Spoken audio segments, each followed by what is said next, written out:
ಹೊರಗಡೆಯಿಂದ ಜನರಿಗೆ ಕೇಳೋದಕ್ಕೆ ಬರೀ ಮಾತಾಡೋದಲ್ಲ ಎಂತ ಇದೆ ದೊಡ್ಡ ವಿಷಯ ಅಂತ, ಬಟ್ ಆ ಕೆಲಸ ಮಾಡಿದವ್ರಿಗೆ ಗೊತ್ತಿರುತ್ತೆ. ಕಾಲದ ಹೆಜ್ಜೆಯಲ್ಲಿ ಕಾಲ್ಗೆಜ್ಜೆಯಾಗಿ ಸಾಗುವ ಬದುಕಿನ ಪ್ರತಿ ಹೆಜ್ಜೆಯಲ್ಲೂ ಕಾಡುವ ನೆನಪುಗಳು.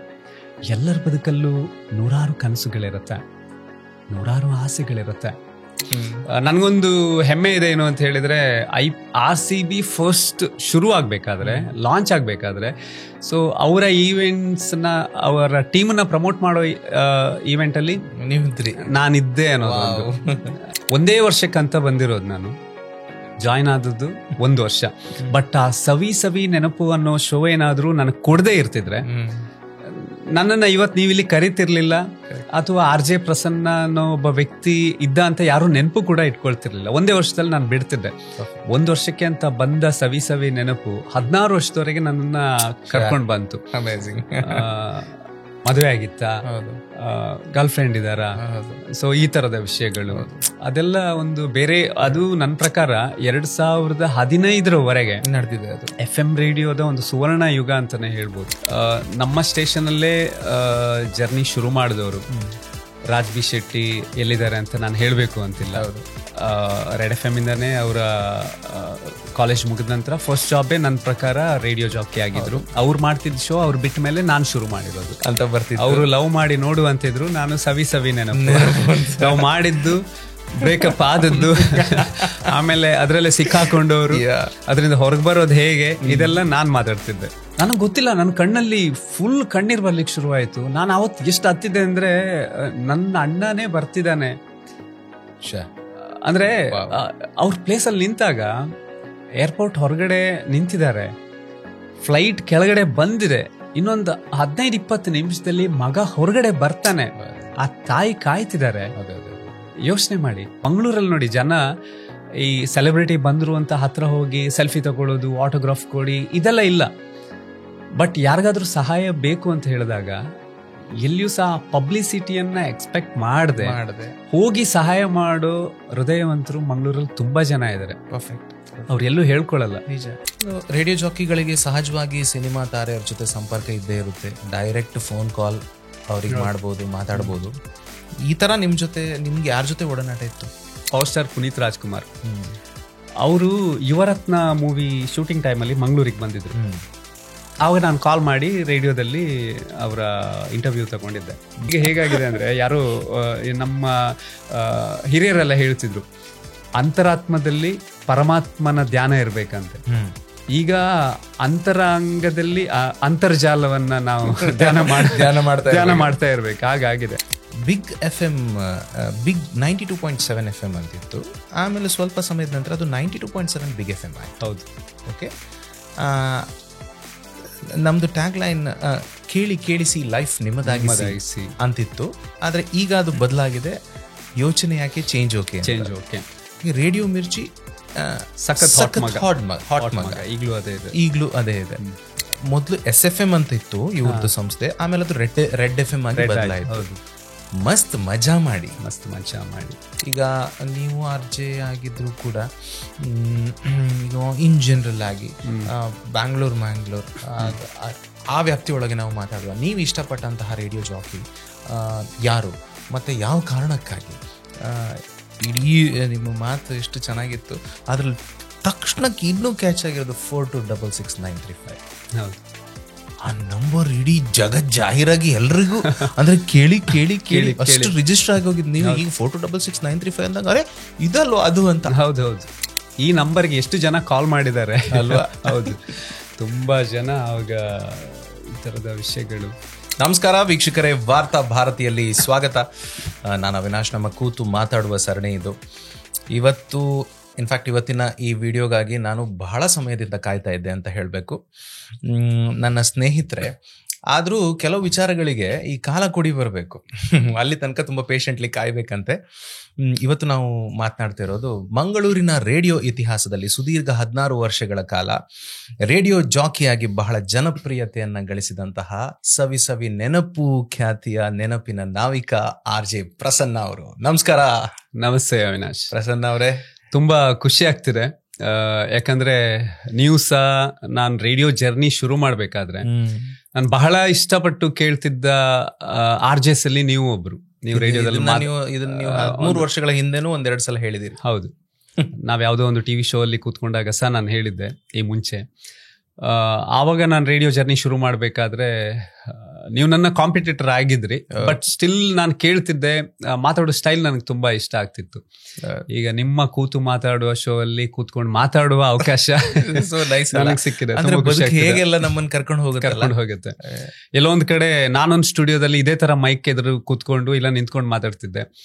ಪಕ್ಕದಲ್ಲಿ ಇನ್ನೊಂದು ಬಿಲ್ಡಿಂಗ್ ಅಲ್ಲಿ ಇನ್ನೊಂದು ಸ್ಟುಡಿಯೋ ಒಳಗಡೆ ನೀವು ಮಾತಾಡ್ತಿದ್ರಿ. ಹೊರಗಡೆ ಜನ ನಮ್ಮಿಬ್ಬರ ವಾಯ್ಸ್ ಅನ್ನ ಬೇರೆ ಬೇರೆ ಟೈಮ್ ಬ್ಯಾಂಡ್ ಅಲ್ಲಿ ಕೇಳ್ತಿದ್ರು. ಇವತ್ತು ಒಟ್ಟಿಗೆ ಕೂತ್ಕೊಂಡು ವಾರ್ತಾ ಭಾರತಿ ಮೂಲಕ ಮಾತಾಡೋ ಎಷ್ಟು ನಂಗೆ ಅದೇ ತುಂಬಾ ಅಂದ್ರೆ life is so much interesting. ಆ ಕಾರಣಕ್ಕೋಸ್ಕರ ಅಂದ್ರೆ ವೀಕ್ಷಕರೇ, ಅವರು 93.5 ರೆಡ್ FM ಅಲ್ಲಿ ಜಾಕಿ ಆಗಿದ್ರು. ನಾನು 92.7 ಅಲ್ಲಿ ಇದ್ದೆ. ಬಟ್ ನನ್ನ ಜರ್ನಿ ತುಂಬಾ ಸಣ್ಣದಾಗಿತ್ತು. ಕೇವಲ 2 ವರ್ಷದ ಜರ್ನಿ, ಅವ್ರದ್ದು 16 ವರ್ಷಗಳ ಜರ್ನಿ. ಆದ್ರೆ ನಮ್ದು 2 ವರ್ಷದಲ್ಲಿ ನಾವು 4 ವರ್ಷದಷ್ಟು ಕೆಲಸ ಮಾಡಿದ್ದೇವೆ ಅಂತ ಸ್ಪಷ್ಟವಾಗಿ ಹೇಳ್ಬೋದು ಅಂತ ಅನ್ಸುತ್ತೆ. ಹೊರಗಡೆಯಿಂದ ಜನರಿಗೆ ಕೇಳೋದಕ್ಕೆ ಬರೀ ಮಾತಾಡೋದಲ್ಲ ಎಂತ ಇದೆ ದೊಡ್ಡ ವಿಷಯ ಅಂತ, ಬಟ್ ಆ ಕೆಲಸ ಮಾಡಿದವ್ರಿಗೆ ಗೊತ್ತಿರುತ್ತೆ. ಹೌದು, ಅದೊಂಥರ ರೇಡಿಯೋ ಅನ್ನೋದೊಂದು ಬೇರೆ ಲೋಕ. ನಾವು ಕೇಳಲಿಕ್ಕೆ ಎಷ್ಟು ಖುಷಿ ಆಗತ್ತೆ, ಹಾಗೆ ಒಳಗಡೆ ಕೂತ್ಕೊಂಡು ಕೆಲಸ ಮಾಡ್ಬೇಕಾದ್ರೆ ನೀವು ಎಷ್ಟು ಕ್ರಿಯೇಟಿವ್ ಆಗಿ ಕೆಲಸ ಮಾಡಬೇಕು, ಎಲ್ಲವನ್ನ ನೀವೇ ಮಾಡಬೇಕು. ಅಂದ್ರೆ ತುಂಬಾ ಜನರಿಗೆ ಗೊತ್ತಿರೋದಿಲ್ಲ. ನೀವು ಟಿವಿ ಶೋ ಸಹ ಮಾಡಿದಿರಿ, ಅಲ್ಲಿ ಒಬ್ರು ಪ್ರೊಡ್ಯೂಸರ್ ಇರ್ತಾರೆ, ಅಥವಾ ಒಂದು ಕಾಲ್ ಬಂದಾಗ ಯಾರೋ ರಿಸೀವ್ ಮಾಡಿ ಒಳಗಡೆ ಕನೆಕ್ಟ್ ಮಾಡೋದು. ಇಲ್ಲ ಹಾಗಲ್ಲ, ನನಗೇ ಬರುತ್ತೆ. ಜನ ಬೈದ್ರು ನನಗೆ ಡೈರೆಕ್ಟ್ ಆಗಿ ನನಗೆ ಬರುತ್ತೆ, ಅಥವಾ ಹೊಗಳಿದ್ರು ಬರುತ್ತೆ. ಎಲ್ಲ ಫೀಲಿಂಗ್ಸ್ ನಾವು ಅಲ್ಲಿ, ಅಂದ್ರೆ ಎಸ್ಪೆಷಲಿ ನನ್ನ ಶೋ ಬಗ್ಗೆ ಹೇಳೋದಾದ್ರೆ, ಅಲ್ಲಿ ಕೆಲವರು ಕೂಗ್ತಾ ಇದ್ರು, ಕೆಲವರು ನಗ್ತಾ ಇದ್ರು, ಇನ್ನೆಷ್ಟೋ ಜನ ಪ್ರಾಬ್ಲಮ್ಸ್ ಅನ್ನ ಶೇರ್ ಮಾಡ್ತಿದ್ರು. ಸವಿ ನೆನಪು, ಅದು ನನ್ನ ಲೈಫ್ ಎಂಡ್ ತನಕ ಮರೀಲಿಕ್ಕೆ ಆಗದೆ ಇರೋಷ್ಟು ನೆನಪುಗಳನ್ನು ಕೊಟ್ಟಿದೆ ನನಗೆ. 100%. ಸಾಕಷ್ಟು ವಿಚಾರಗಳನ್ನ ಮಾತಾಡಬೇಕು ವೀಕ್ಷಕರೇ. It's going to be really interesting. ಯಾಕೆಂತಂದ್ರೆ ನಾವು ಮಾತನಾಡೋದು ಬರೀ ಮೆಮೊರೀಸ್ ಬಗ್ಗೆ, ನೆನಪುಗಳ ಬಗ್ಗೆ, ನೆನಪಿನ ನಾವಿಕನ ಜೊತೆ. ಎಷ್ಟು ಚೆನ್ನಾಗಿರುತ್ತಲ್ಲ. ಸೊ ಪ್ರಸನ್ನ, ನಾವು ಸ್ಟಾರ್ಟಿಂಗ್ ಇಂದ ಮಾತಾಡುವ, 16 ವರ್ಷಗಳ ಹಿಂದೆ ಹೋಗುವ.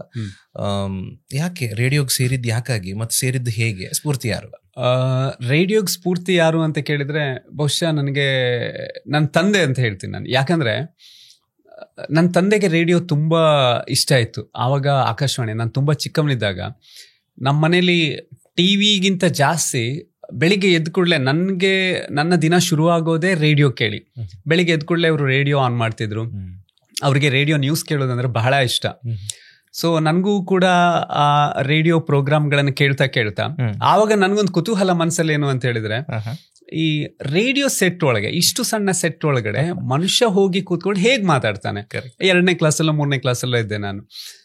ಯಾರ ಹತ್ರ ಪ್ರಶ್ನೆ ಕೇಳಿದ್ರು ಸರಿಯಾದ ಉತ್ತರ ನನಗೆ ನನ್ನ ಮನಸ್ಸಿಗೆ ಖುಷಿ ಆಗೋ ತರ ಅಥವಾ ನನಗೆ ತೃಪ್ತಿ ಕೊಡೋ ಹಾಗೆ ಉತ್ತರ ಸಿಗ್ತಿರ್ಲಿಲ್ಲ. ಆಮೇಲೆ ನಾನೇ ಅಂದ್ಕೊಂಡೆ, ನನಗೆ ಯಕ್ಷಗಾನ ಅಂದ್ರೆ ತುಂಬಾ ಇಷ್ಟ. ಆವಾಗ ಯಕ್ಷಗಾನ ನೋಡ್ತಿದ್ದೆ. ಒಂದು ಯಕ್ಷಗಾನ ಪ್ರಸಂಗದಲ್ಲಿ ಒಂದು ಕತೆ ಬರುತ್ತೆ. ಯಾರೊಬ್ಬ ತಪಸ್ಸು ಮಾಡ್ತಾನೆ, ದೇವರು ಹಿಂದ್ಗಡೆಯಿಂದ ಅವನಿಗೆ ಹೇಳ್ತಾರೆ, ನಿನ್ನ ತಪಸ್ಸಿಗೆ ಮೆಚ್ಚಿ ನಾನು ವರ ಕೊಡ್ತಾ ಇದ್ದೀನಿ. ಆ ವಾಯ್ಸ್ ಮಾತ್ರ ಕೇಳುತ್ತೆ. ಆಗ ಅವನು ಹೇಳ್ತಾನೆ, ನನಗೆ ದೇವರ ಅಶರೀರವಾಣಿ ಆಗಿದೆ. ಅಂದ್ರೆ ದೂರದಿಂದ ನಮ್ಗೆ ವ್ಯಕ್ತಿ ಕಾಣಲಿಲ್ಲ ಅಂದ್ರೆ ಅದು ಅಶರೀರವಾಣಿ ಅಂತ ನಮ್ಮ ಒಂದು ಪುರಾಣದ ಕಥೆಯಲ್ಲಿ ಬರುತ್ತೆ. ಆಮೇಲೆ ಅಂದ್ಕೊಂಡೆ ನಾನು, ಮೋಸ್ಟ್ಲಿ ರೇಡಿಯೋದಲ್ಲಿ ಕೆಲಸ ಮಾಡೋರಿಗೆ ಆ ಥರ ಒಂದು ಸ್ಪೆಷಲ್ ಪವರ್ ಇರುತ್ತೆ. ಬೇಕು ಅಂದಾಗ ಚಿಕ್ಕದಾಗಿ ರೇಡಿಯೋ ಒಳಗಡೆ ಹೋಗಿ ಕೂತ್ಕೊಳ್ತಾರೆ. ತುಂಬಾ ಚಿಕ್ಕವನಿದ್ದಾಗ ಈಗಿನ ಥರ ಗೂಗಲ್ ಮಾಡೋದು ಅಥವಾ ಯಾರ ಹತ್ರ ಆದರೂ ಕೇಳಿ ತಿಳ್ಕೊಳ್ಳೋ ಅಷ್ಟೆಲ್ಲ ಇದಿರಲಿಲ್ಲ. ನಾನು ತುಂಬಾ ಒಂದು ಪುಟ್ಟ ಹಳ್ಳಿಯಲ್ಲಿ ನನ್ನ ಚೈಲ್ಡ್ಹುಡ್ ಇತ್ತು. ಸೊ ಹಾಗೆ ಅಂದ್ಕೊಂಡೆ. ನಿಮ್ಮೂರು ಊರು ಹೊಸಂಗಡಿ ಅಂತ. ಅಲ್ಲಿ ಹಳ್ಳಿ ಕೃಷಿ ಕೆಲಸಗಳೇ ಜಾಸ್ತಿ ಮಾಡ್ತಿದ್ದು. ತೋಟ ಗದ್ದೆ ಇದ್ರ ನಡುವೆ ನನ್ನ ಜೀವನದ ಜರ್ನಿ ಶುರುವಾಗಿದ್ದು. ಸೊ ರೇಡಿಯೋ ಕೇಳ್ತಾ ಆಮೇಲೆ ಮತ್ತೆ ಕಾಲೇಜೆಲ್ಲ ಮುಗಿದ ಮೇಲೆ ನನ್ನ ಬಿಸ್ನೆಸ್ ಆರಂಭ ಮಾಡಿದೆ. ಆವಾಗೆಲ್ಲ ಇಂಟರ್ನೆಟ್ ಬ್ರೌಸಿಂಗ್ ಸೆಂಟರ್ ತುಂಬಾ ಒಳ್ಳೆ ನಡೀತಿತ್ತು. ಉಡುಪಿ ಬ್ರಹ್ಮಾವರದಲ್ಲಿ ಫ್ರೆಂಡ್ಸ್ ಜೊತೆಗೆ ಒಂದು ಸೈಬರ್ ಕೆಫೆ ಶುರು ಮಾಡಿದೆ. ಚೆನ್ನಾಗಿತ್ತು ಬಿಸ್ನೆಸ್. ಅದ್ರ ಜೊತೆಗೆ ಕಾರ್ಯಕ್ರಮ ನಿರೂಪಣೆ ಅಲ್ಲಿ ಇಲ್ಲಿ ಅಂತ ಜಾಸ್ತಿ ಬೆಂಗಳೂರು ಮೈಸೂರು ಆ ಕಡೆ ಎಲ್ಲ ಹೋಗ್ತಿದ್ದೆ. ಅಂದರೆ ನಾನು ಇಂಟ್ರಾಕ್ಟ್ ರೋಟ್ರಾಕ್ಟ್ ಇದರಲ್ಲೆಲ್ಲ ತುಂಬ ಆ್ಯಕ್ಟಿವ್ ಆಗಿದ್ದೆ. ಸೊ ಹಾಗಾಗಿ ಆ ಕಡೆ ಎಲ್ಲ ನಿರೂಪಕನಾಗಿ ಎಲ್ಲ ಹೋಗ್ತಿದ್ದೆ. ಅದರೊಟ್ಟಿಗೆ ಬಿಸ್ನೆಸ್ ಕೂಡ ನಡೀತಿತ್ತು. ಬೆಂಗಳೂರಲ್ಲಿ ಒಂದು ಪ್ರೋಗ್ರಾಮಲ್ಲಿ ನಾನು ಜಾಯ್ನ್ ಆದೆಲ್ಲ, ರೆಡ್ FM ಸನ್ TV ನೆಟ್ವರ್ಕ್ನ ಒಂದು ಅಂಗಸಂಸ್ಥೆ. ಸೊ ಉದಯ ಟಿವಿ ಅವರೊಬ್ರು ಬಂದಿದ್ರು. ಅವರು ಆ ಪ್ರೋಗ್ರಾಮಲ್ಲಿ ನಾನು MC ಮಾಡ್ತಿದ್ದೆ. ಆಮೇಲೆ ಹೇಳಿದ್ರು, ನಿಮ್ದು ವಾಯ್ಸ್ ಚೆನ್ನಾಗಿದೆ, ರೇಡಿಯೋಗೆ ಸೂಟ್ ಆಗುತ್ತೆ, ಮಂಗಳೂರಲ್ಲಿ ನಮ್ಮದು ಆವಾಗ SFM ಅಂತಿತ್ತು, ಲಾಂಚ್ ಆಗ್ತಿದೆ, ಟ್ರೈ ಮಾಡ್ತೀರಾ ಅಂದರು. ಆಯಿತು ನೋಡುವ ಅಂತ ಬಂದೆ. ಆಡಿಷನ್ ಎಲ್ಲ ಆಯಿತು, ಸೆಲೆಕ್ಷನ್ ಕೂಡ ಆಯಿತು. ಬಟ್ ಅದು ಯಾವಾಗ 2008 ಸೆಲೆಕ್ಷನ್ ಆದಾಗ ನಂಗೆ ಜಾಯ್ನ್ ಆಗ್ಲಿಕ್ಕೆ ಆಗಲಿಲ್ಲ. 2 ರೀಸನ್ ಇತ್ತು. ಒಂದು, ಸ್ಯಾಲರಿ. ಅವ್ರೇನು ಆಫರ್ ಮಾಡಿದ್ರು, ಆ ಸ್ಯಾಲ್ರಿ ನನಗೆ ಆ ಟೈಮಲ್ಲಿ ನಾನೇನು ಈವೆಂಟ್ಸ್ ಮಾಡ್ತಿದ್ದೆ ಅದಕ್ಕಿಂತ 4 ಪಟ್ಟು ದುಡಿಬೋದಾಗಿತ್ತು. ಇಲ್ಲ, ನನಗೆ 2 ಈವೆಂಟ್ಸ್ ಅಲ್ಲಿ ಅದು ಕ್ಲಿಯರ್ ಆಗ್ತಿತ್ತು. ಸೊ ಹಾಗಾಗಿ ಅದು ಒಂದು. ಇನ್ನೊಂದು, ನಾನೊಂದು ಈವೆಂಟ್ಗೆ ಕಮಿಟ್ ಆಗಿದೆ. IPL ಫಸ್ಟ್ ಸೀಸನ್ ಅಲ್ಲಿ IPL ಲಾಂಚ್ ಆಗ್ತಿದೆ. RCBದು ನಾರ್ತ್ ಕರ್ನಾಟಕದಲ್ಲಿ ಪ್ರಮೋಷನಲ್ ಈವೆಂಟ್ಸ್ ಇತ್ತು. 1 ತಿಂಗಳು ನಾನು ಆ ಕಾಂಟ್ರಾಕ್ಟಿಗೆ ಸೈನ್ ಮಾಡಿದ್ದೆ. ಸೊ ಹಾಗಾಗಿ ನನಗೆ ಆ ಕಾಂಟ್ರಾಕ್ಟ್ ಬ್ರೇಕ್ ಮಾಡಿ ಇಲ್ಲಿ ಜಾಯ್ನ್ ಆಗೋದು ಅದು ವರ್ತ್ ಅಂತ ಅನ್ಸ್ಲಿಲ್ಲ. ಆ ಕೆಲಸ ಮಾಡಿದ್ರಿ ನೀವು? ಮಾಡಿದೀನಿ. ಯಾರು ಕ್ರಿಕೆಟರ್ಸ್ ಜೊತೆಗೆಲ್ಲ ಸಂಪರ್ಕ ಇತ್ತು? ಹೌದೌದು. ಯಾರ ಜೊತೆ ಸಂಪರ್ಕ ಅಂತಲ್ಲ, ಅವ್ರ ಜೊತೆಗೆ ಮೀಟ್ ಆಗಿದೆ. ದ್ರಾವಿಡ್, ಕುಂಬ್ಳೆ ಅವ್ರ ಜೊತೆಗೆ ಅವ್ರನ್ನ ಮೀಟ್ ಆಗೋ ಅವಕಾಶ ಇತ್ತು. ಆಮೇಲೆ ನಾರ್ತ್ ಕರ್ನಾಟಕ ಫುಲ್ ಕಾಲೇಜ್ ಕ್ಯಾಂಪಸ್ಗಳಿಗೆಲ್ಲ ಹೋಗಿ ಗೇಮ್ಸ್ ಎಲ್ಲ ಮಾಡಿ ವಿನ್ ಆದವರಿಗೆ RCB ಮ್ಯಾಚ್ ನೋಡ್ಲಿಕ್ಕೆ ಟಿಕೆಟ್. ಒಳ್ಳೆ ಸಂಬಳ ಕೊಟ್ಟಿದ್ರು? ಕೊಡ್ತಿದ್ರು. ಅದು ಪರ್ ಈವೆಂಟ್ ಲೆಕ್ಕ ಕೊಡ್ತಿದ್ರು. ಆಮೇಲೆ ಡ್ರಾವಿಡ್, ಜಾಕ್ ಕ್ಯಾಲಿಸ್ ಅವರೆಲ್ಲ ಸೈನ್ ಮಾಡಿರೋ ಬ್ಯಾಟ್ಗಳು ಅದೆಲ್ಲ ಇತ್ತು.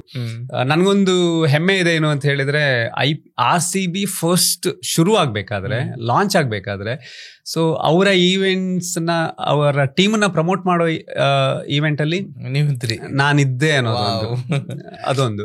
ಹಾಗಾಗಿ ನನಗೆ ಆವಾಗ ಜಾಯ್ನ್ ಆಗ್ಲಿಕ್ಕೆ ವಿರಾಟ್ ಕೊಹ್ಲಿ ಇದ್ರಾಗ ಇಲ್ಲ ವಿರಾಟ್ ಕೊಹ್ಲಿ ಆ ನೆಕ್ಸ್ಟ್ ಇಯರ್ ಜಾಯ್ನ್ ಆದದ್ದು ಅನ್ಸುತ್ತೆ. ಮೋಸ್ಟ್ಲಿ ಅದೊಂಥರ ಟೆಸ್ಟ್ ಟೀಮ್ ತರ ಇತ್ತು. ಆಮೇಲೆ 1 ವರ್ಷ ಆಯ್ತು. ರೆಡ್ FM ಮಂಗಳೂರಿಂದ ಕಾಲ್ ಬಂತು. RJ ವಸಂತ್ ಅಂತ ಒಬ್ರಿದ್ರು, ಕುಂದಾಪುರ ಗಂಗೊಳ್ಳಿ ಅವರು. ಅವ್ರು ಫೋನ್ ಮಾಡಿ ಒಂದ್ ದಿವಸ, ನನ್ನ ಒಳ್ಳೆ ಫ್ರೆಂಡ್ ಅವರು, ನಮ್ಗೆ ನೈಟ್ ಒಬ್ರು ಜಾಕ್ ಬೇಕು, ನೀನೇನಾದ್ರು ಟ್ರೈ ಮಾಡ್ತೀಯ ಅಂತ. ನಾನು ಅವಾಗ ಒಮ್ಮೆ ಸೆಲೆಕ್ಷನ್ ಆಯಿತು, ಬಿಟ್ಟೆ. ನೋಡುವ 1 ವರ್ಷ ಟ್ರೈ ಮಾಡುವ. ರೇಡಿಯೋ ನನಗೆ ಚೈಲ್ಡ್ಹುಡ್ಡಲ್ಲಿ ನನಗೊಂಥರ ನನ್ನ ಒಂದು ಕಂಪ್ಯಾನಿಯನ್ ಥರ ಇತ್ತು. ನನಗೆ ಬಹಳ ಖುಷಿ ಕೊಡ್ತಿತ್ತು. ನೋಡಬೇಕು ರೇಡಿಯೋ ಹೇಗೆ ವರ್ಕ್ ಆಗುತ್ತೆ, RJ ಅಂದರೆ ಏನು. ಅದಕ್ಕಿಂತ ಮುಂಚೆ ಬೆಂಗಳೂರಿಗೆ ಹೋದಾಗೆಲ್ಲ FM ರೇಡಿಯೋ ಕೇಳ್ತಿದ್ದೆ. ನೋಡುವ ನನ್ನ ವಾಯ್ಸ್ ರೇಡಿಯೋದಲ್ಲಿ ಬಂದರೆ ಹೇಗಿರುತ್ತೆ ಅಂತ. ಸೊ ಹಾಗೆ ಆಯಿತು ಅಂತ ಬಂದೆ. ಮತ್ತೆ ಇಂಟರ್ವ್ಯೂ ಆಯಿತು, ಸೆಲೆಕ್ಷನ್ ಆಯಿತು. 1 ವರ್ಷಕ್ಕಂತ ಬಂದಿರೋದು ನಾನು. ಜಾಯ್ನ್ ಆದದ್ದು 1 ವರ್ಷ.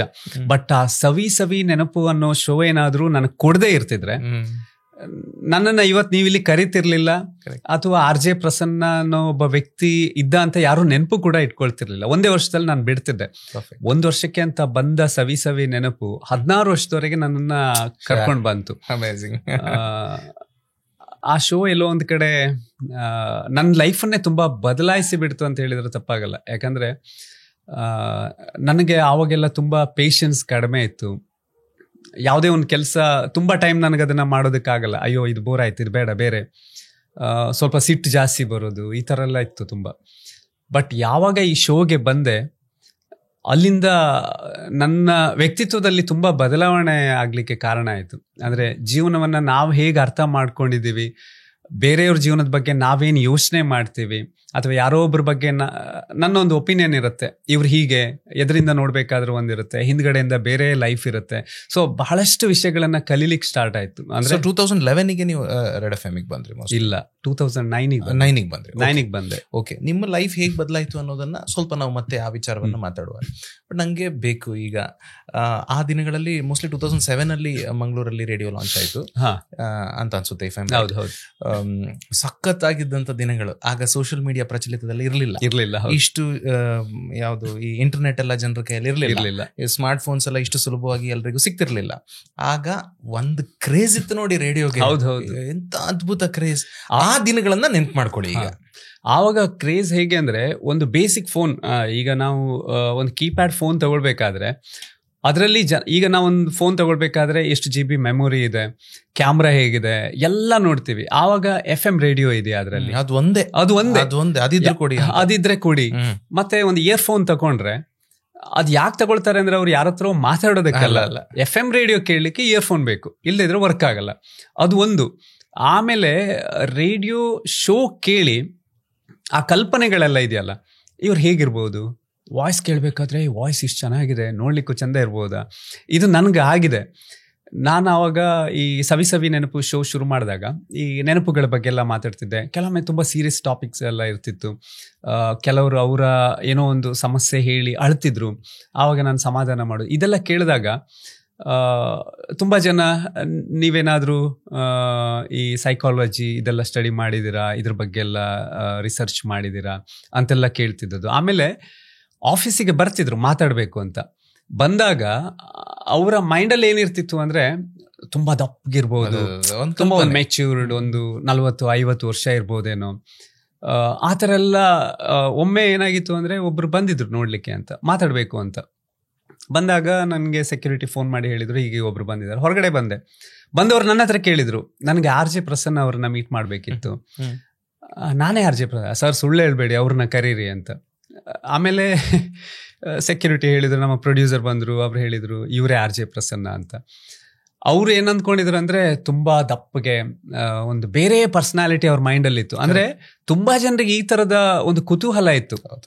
ನಾವು ನಿಮಗೂ ಗೊತ್ತಿದೆ, ವಾಯ್ಸಲ್ಲೇ ಒಂದು ಪ್ರಪಂಚನ ಸೃಷ್ಟಿ ಮಾಡ್ತಿದ್ವಿ ರೇಡಿಯೋದಲ್ಲಿ. ಅದು ಕೇಳಬೇಕಾದ್ರೆ ಏನಿಲ್ಲ ಅಂತ. ಆದರೆ ಆ ಒಂದು ನಿಮಿಷದಲ್ಲಿ ವಾರ್ತಾಭಾರತಿ ಅಂದರೆ ಏನು ಅನ್ನೋದನ್ನ ಒಂದು ನಿಮಿಷದಲ್ಲಿ ನಾವು ಹೇಳಬೇಕಿತ್ತು. ಅಂದರೆ ನಾನು ಎಕ್ಸಾಂಪಲ್ ಹೇಳ್ತಿರೋದು, ಅಲ್ಲಿ ರೇಡಿಯೋ ಸ್ಟೇಷನ್ ಯಾವುದು, ನನ್ನ ಶೋ ಯಾವುದು, ನನ್ನ ಹೆಸರೇನು, ಆಮೇಲೆ ನಮ್ಮ ಟ್ಯಾಗ್ಲೈನ್ ಏನು, ಎಲ್ಲ ಅಷ್ಟರೊಳಗೆ ಕಂಪ್ಲೀಟ್ ಮಾಡ್ಬೇಕಿತ್ತು.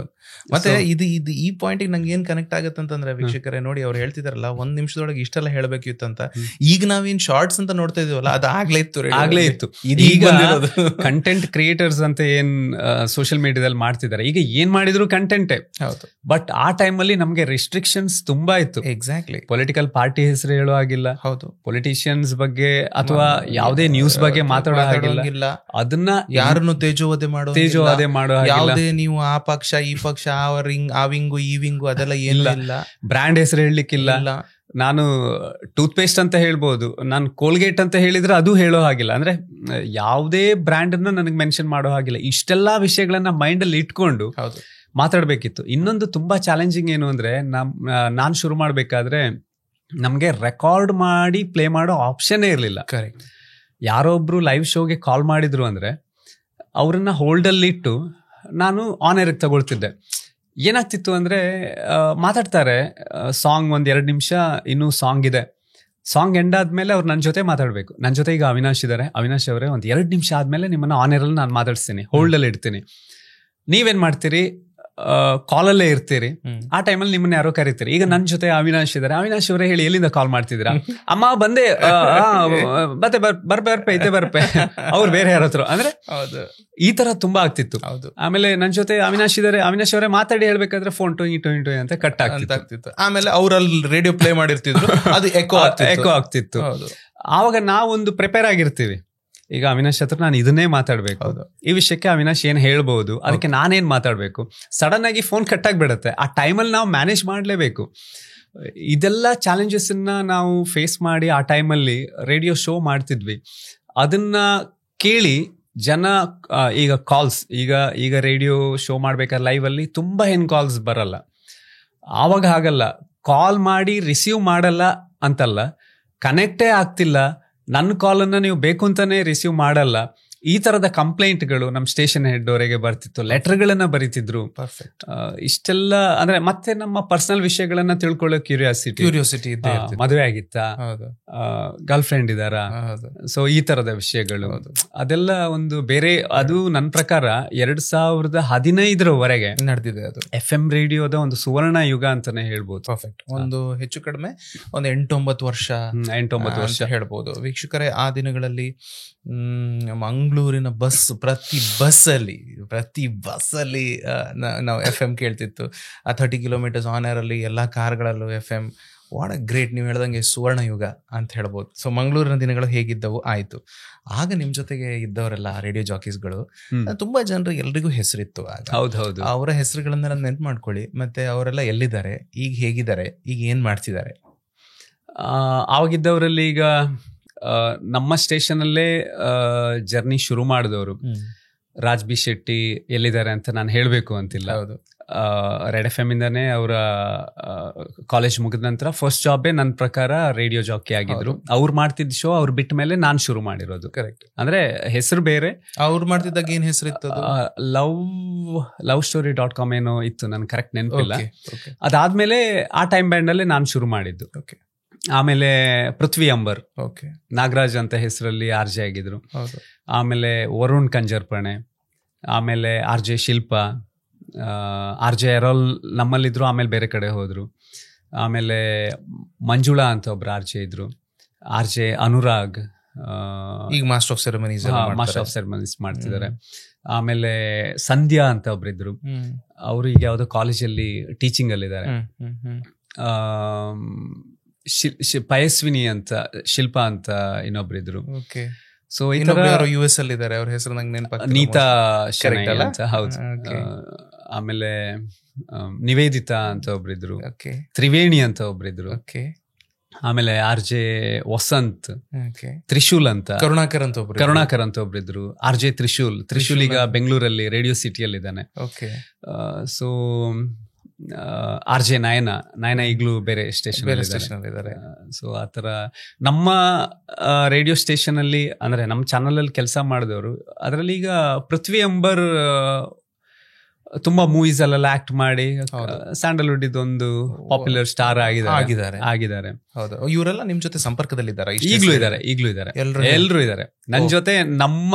ನನ್ನ ಸ್ಟೇಷನ್ ಅಲ್ಲಿ, ಅಂದ್ರೆ ನಮ್ಮ ರೆಡ್ ಎಫ್ ಎಂ ಅಲ್ಲಿ ಕೆಲಸ ಮಾಡಿದವ್ರು ಮಾತ್ರ ಅಲ್ಲ, ಬಿಗ್ಗಲ್ಲಿ ಕೆಲಸ ಮಾಡಿದವ್ರು ಇರ್ಬೋದು, ರೇಡಿಯೋ ಮಿರ್ಚಿಯಲ್ಲಿ ಕೆಲಸ ಮಾಡಿದವರು, ಎಲ್ರ ಜೊತೆಗೂ ನನಗೆ ಸಂಪರ್ಕ ಇದೆ. ಆವಾಗ ನಾವು ಮಾತಾಡ್ತೀವಿ. ಈಗ ನಿಮ್ಮ ಹತ್ರ ಹೇಗೆ ನಾವು ಒಂದು ಒಳ್ಳೆ ಸಂಪರ್ಕ ಇದೆ, ಅದೇ ತರ ಬೇರೆ ಎಲ್ರ ಜೊತೆಗೂ ನಾನು ಯಾವತ್ತು ನನ್ನ ಕಾಂಪಿಟೇಟರ್ ಅವ್ರು ಹಾಗೆ ಮಾಡ್ತಾರೆ ಹೀಗೆ ಮಾಡ್ತಾರೆ ಅಂತ ನಾನು ಯಾವತ್ತೂ ಯೋಚನೆ ಮಾಡಲಿ. ನನ್ನ ಬೆಸ್ಟ್ ಏನಿದೆ ಅದನ್ನ ನಾನು ಕೊಡ್ಬೇಕಷ್ಟೇ, ಅದನ್ನ ಮಾತ್ರ ನಾನು ಯೋಚನೆ ಮಾಡಿ ಕೆಲಸ ಮಾಡ್ತಿದ್ದೆ. ಫ್ಯಾಂಟಾಸ್ಟಿಕ್. ಸೊ ಇವ್ರು ಹೇಳಿದ್ರು ಈ ರಾಜ್ ಬಿ ಶೆಟ್ಟಿ ಸೂ ಫ್ರಮ್ ಸೋ ಇತ್ತೀಚೆಗಿನ ಅವರು ತುಂಬಾ ಪಾಪ್ಯುಲರ್. ಅವ್ರು ಮಾಡ್ತಿದ್ದಂತ ಶೋ ಅಂದ್ರೆ ಅವ್ರ ನೆಕ್ಸ್ಟ್ ಈಚೆ ಇನ್ನೊಂದು ರೇಡಿಯೋ ಸ್ಟೇಷನ್ಗೆ ಬಂದ್ರು, ಇನ್ನೊಂದು ಎಲ್ಲಿಗೆ ಬಂದ್ರು ಅಂತಂದ್ರೆ ನಾವು ಜೊತೆಗೆ ಕೆಲಸ. ಹೌದು, ನೀವಿಬ್ರು ಒಟ್ಟಿಗೆ ಕೆಲಸ ಮಾಡ್ತಾ ಇದ್ವಿ. ಸೊ 5 to 9 ನಂದು ಶೋ ಇರ್ತಿತ್ತು, 9 to 11 ಅವ್ರದ್ದು ಇರ್ತಿತ್ತು.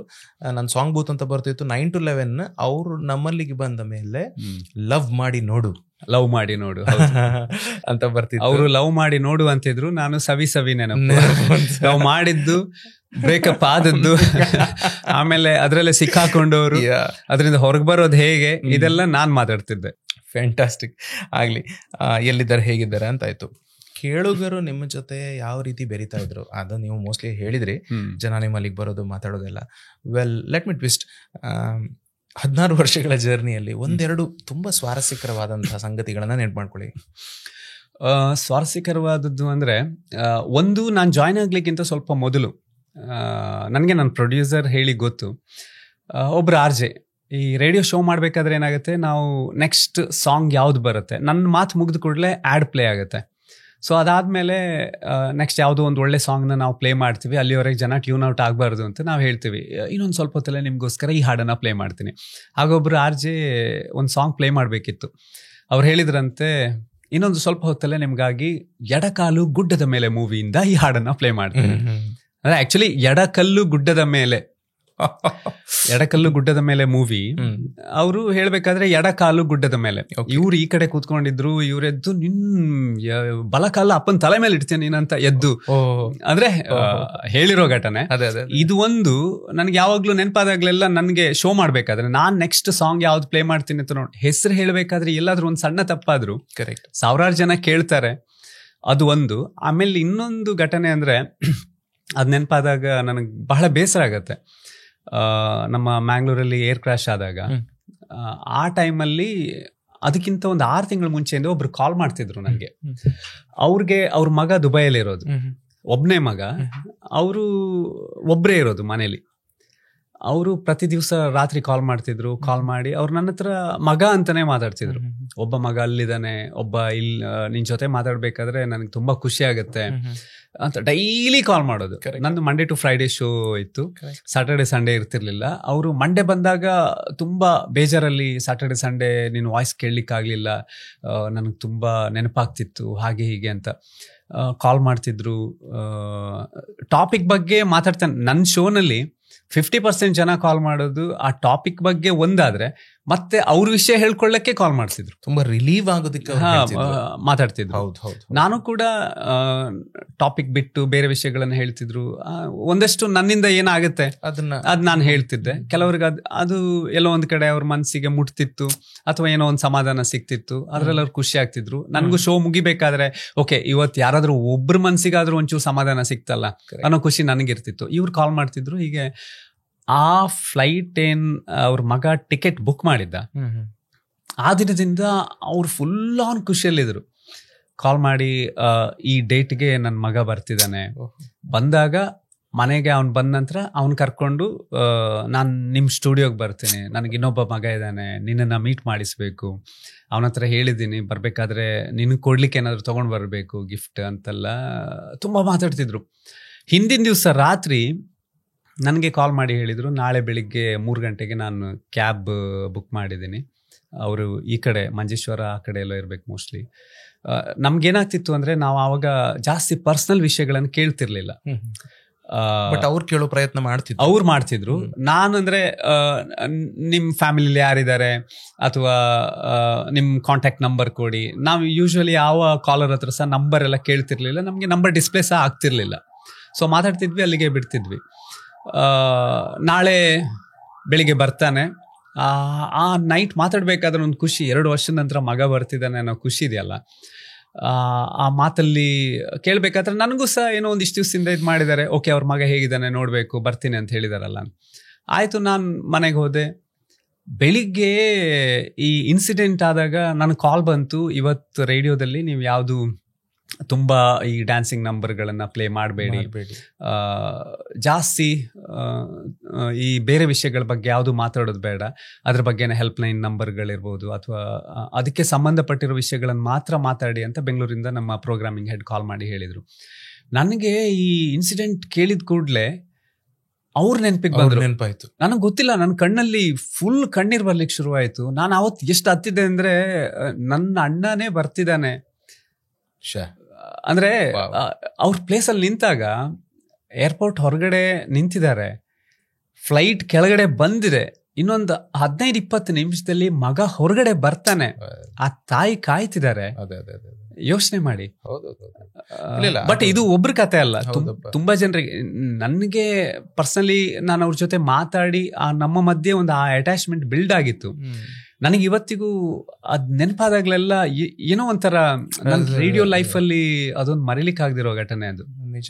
ಇಲ್ಲ ಸೇಮ್ ಆಕ್ಚುಲಿ ಪ್ರಸನ್ನ, ಜಸ್ಟ್ ಹೇಳಬೇಕು, ಅವತ್ತು ನಾನು ಅಲ್ಲಿ ಕ್ರ್ಯಾಶ್ ಆಗಿತ್ತಲ್ಲ ಆ ಜಾಗಕ್ಕೆ ಹೋಗಿದ್ದೆ. 9 ಕಾಲ್ ಸುಮಾರಿಗೆ ಹೋಗಿದ್ದೆ. ಅಲ್ಲಿ ಸುಮಾರು ಹೊತ್ತಿದ್ದೆ. ಮತ್ತು ಸಂಜೆ ನಾನು ವಾಪಸ್ ಬಂದು ಉಡುಪಿಗೆ ನನ್ನ ಮನೆಗೆ ಹೋಗ್ತೇನೆ. ಮನೆಗೆ ಹೋಗಿ ತುಂಬ ಡಿಸ್ಟರ್ಬ್ ಆಗಿದೆ, ಸಿಕ್ಕಾಪಟ್ಟೆ ಡಿಸ್ಟರ್ಬ್ ಆಗಿದ್ದೆ ನಾನು ಆವತ್ತು. ಆಗ ನಮ್ಮ ಪಕ್ಕದ ಮನೆಯವರು ಬಂದು ಬೆಲ್ ಮಾಡಿ ಆ ಮನೆಯವರು ಅದರಲ್ಲಿ ಇದ್ರಂತೆ ಅಂತ. ಅಂದರೆ ನಮ್ಮ ನೇಬರೇ ಅದರಲ್ಲಿ ಒಬ್ರು ಇದ್ರು.